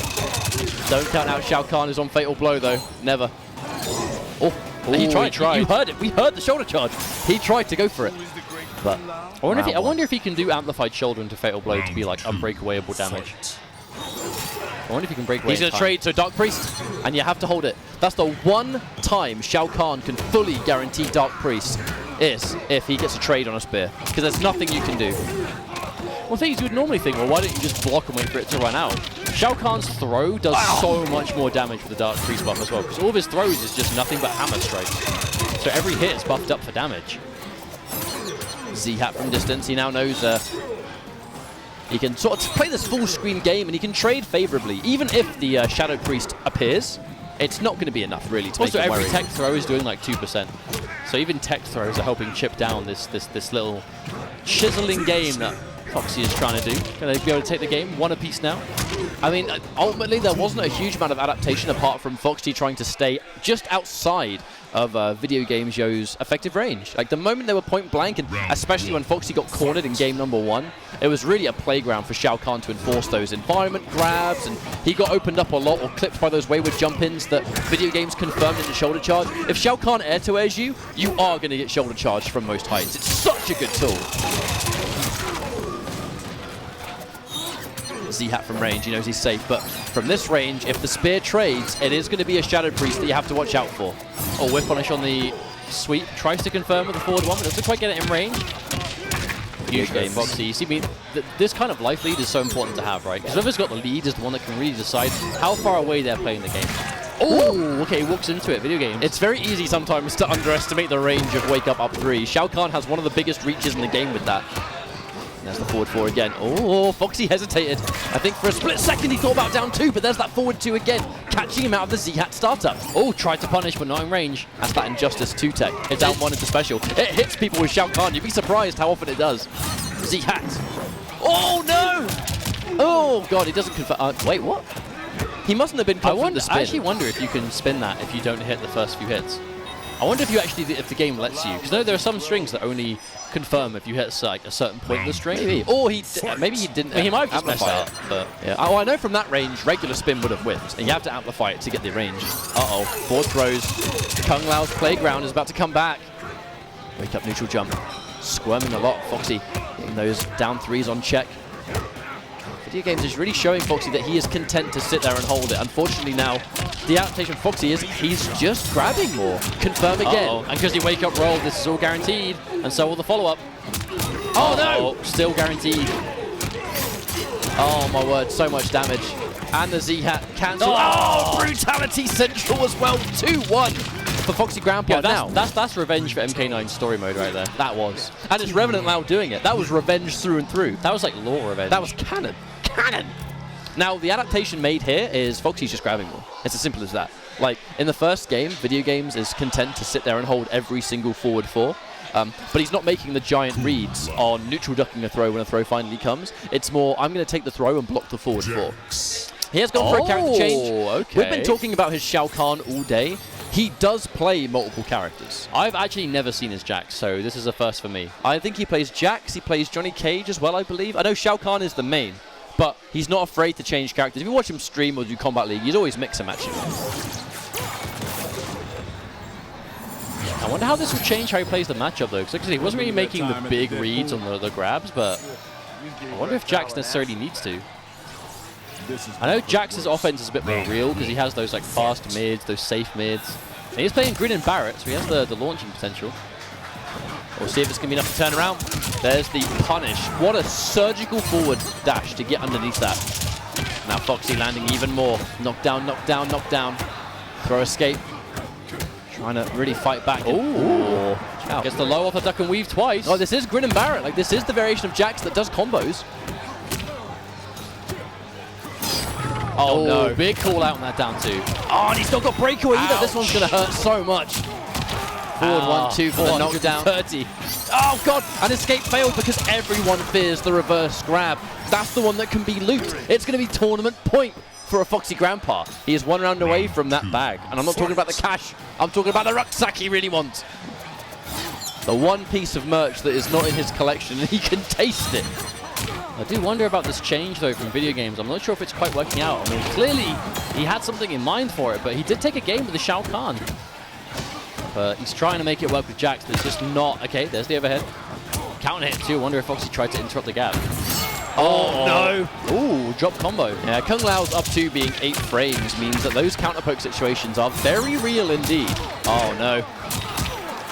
Z-Hat cancel into a forward 4. The delayed wake up. Okay, confirm launch. Keep it nice and simple. Down 1-2, down 1-2. Heated hands, man. Crushing blows are starting to become dangerous. What's it going to be? And Jax is quite the comeback character if he can get them, but Video Games is back against the wall right now, running out of heat. Oh, the delay into the high. Oh, if only he... Oh, God. Not quite enough.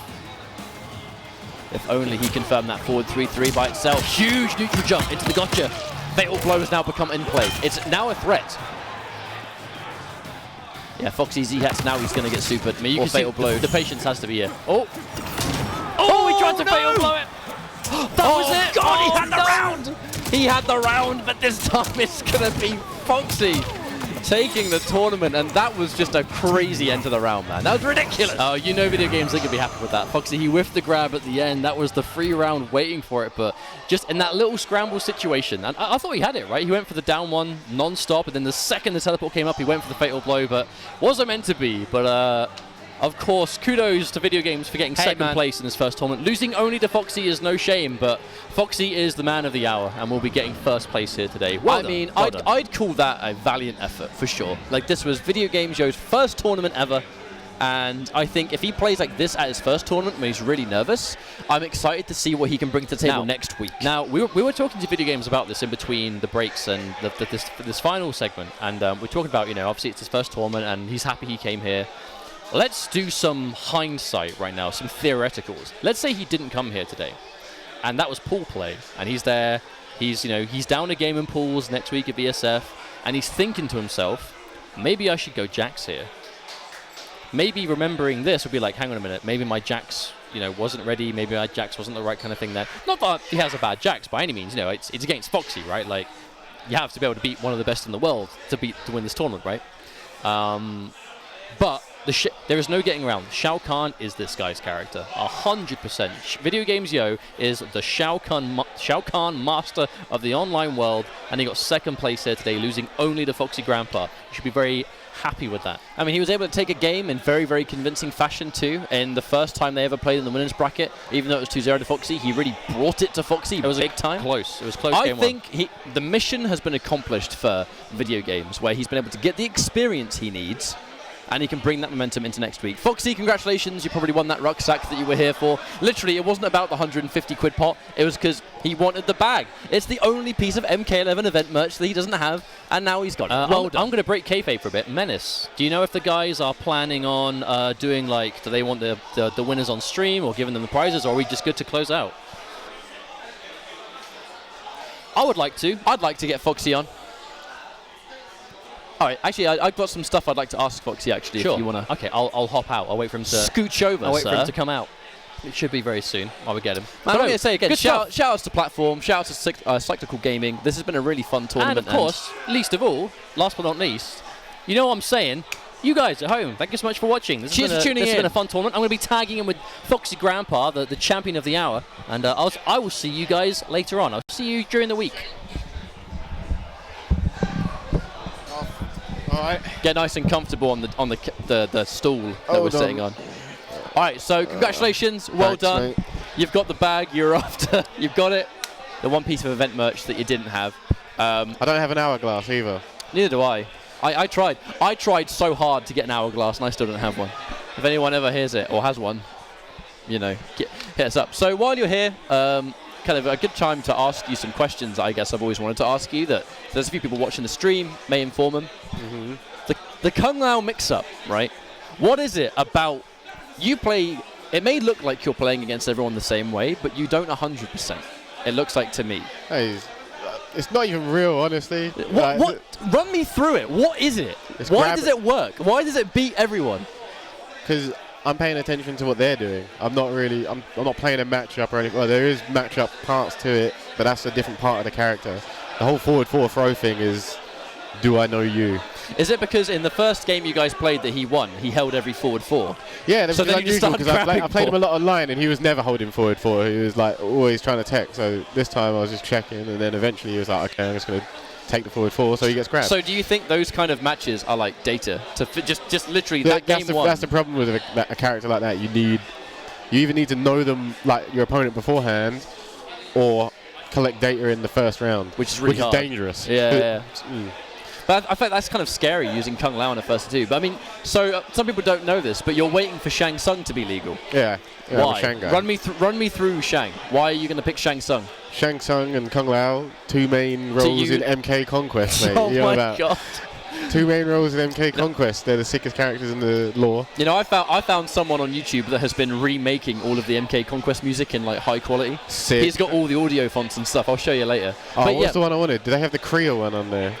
He must have it so far. He's been sequentially just making all of them. Sick. But yeah, I mean, so to use Shang Tsung in conjunction with Kung Lao, what matchups dictate whether you're going to be playing Shang Tsung? Because right now you've been doing Kung Lao all the way. But I don't know yet. Yeah, it feels like there are some either players or matchups that are a bit of a brick wall for Kung Lao, it feels to me. Yeah, he's not like up there. He is kind of honest. So I'm just going to play Shang. Well, I don't know Shang's matches yet, but I'm just going to go out on a whim and assume that he's better in pretty much every match because it feels that way. But if Kung Lao still beats that but if Kung Lao beats the player, I may just pick Kung Lao on him because there's always the guy that just wants to lose to that kind of playstyle. Yeah, for sure. But there's also the guy that just can't lose to that playstyle, so therefore they get Shang, Yep, that makes a lot of sense to me, and congratulations. How does it feel to finally have your rucksack? Oh yeah, sweet. I haven't got it actually. You'll be getting it later, I think. All right. Yeah, I don't think we have a ceremony or anything. It's sweet. Thank you. But I mean, is there anything you want to say to the people before we sign out and go home? Yeah, can you buff Kung Lao's 2-1, please? Make it a high mid. Yeah. That's generally the only change this guy wants for Kung Lao, is 2-1. Yeah. You went from the people's worst enemy with Deadshot to one of the people's favorites just because you play Kung Lao now. That's weird. It's crazy how things change, isn't it? You were like the #1 enemy of everyone, and now everyone loves you because you play Kung Lao. I don't know, it just worked. It just worked out that way. I picked Kung Lao one game in top 8 and Combo Breaker, lose. And then everyone loves you. Everyone loves you again. Like, oh yeah. That was the energy you needed. So well done, mate. Thanks. Well done. Thank you all for watching. This has been Cyclical Gaming's Critical Combat here at Platform in the heart of London. My name has been Ketchup. This guy right here is the tournament champion, and you'll be seeing him next week at Versus Fighting for the Intercontinental Combat. Thank you all for watching. We love you very much as always, and we'll see you at the next tournament. Yeah, see you in the next tournament, mates. All right.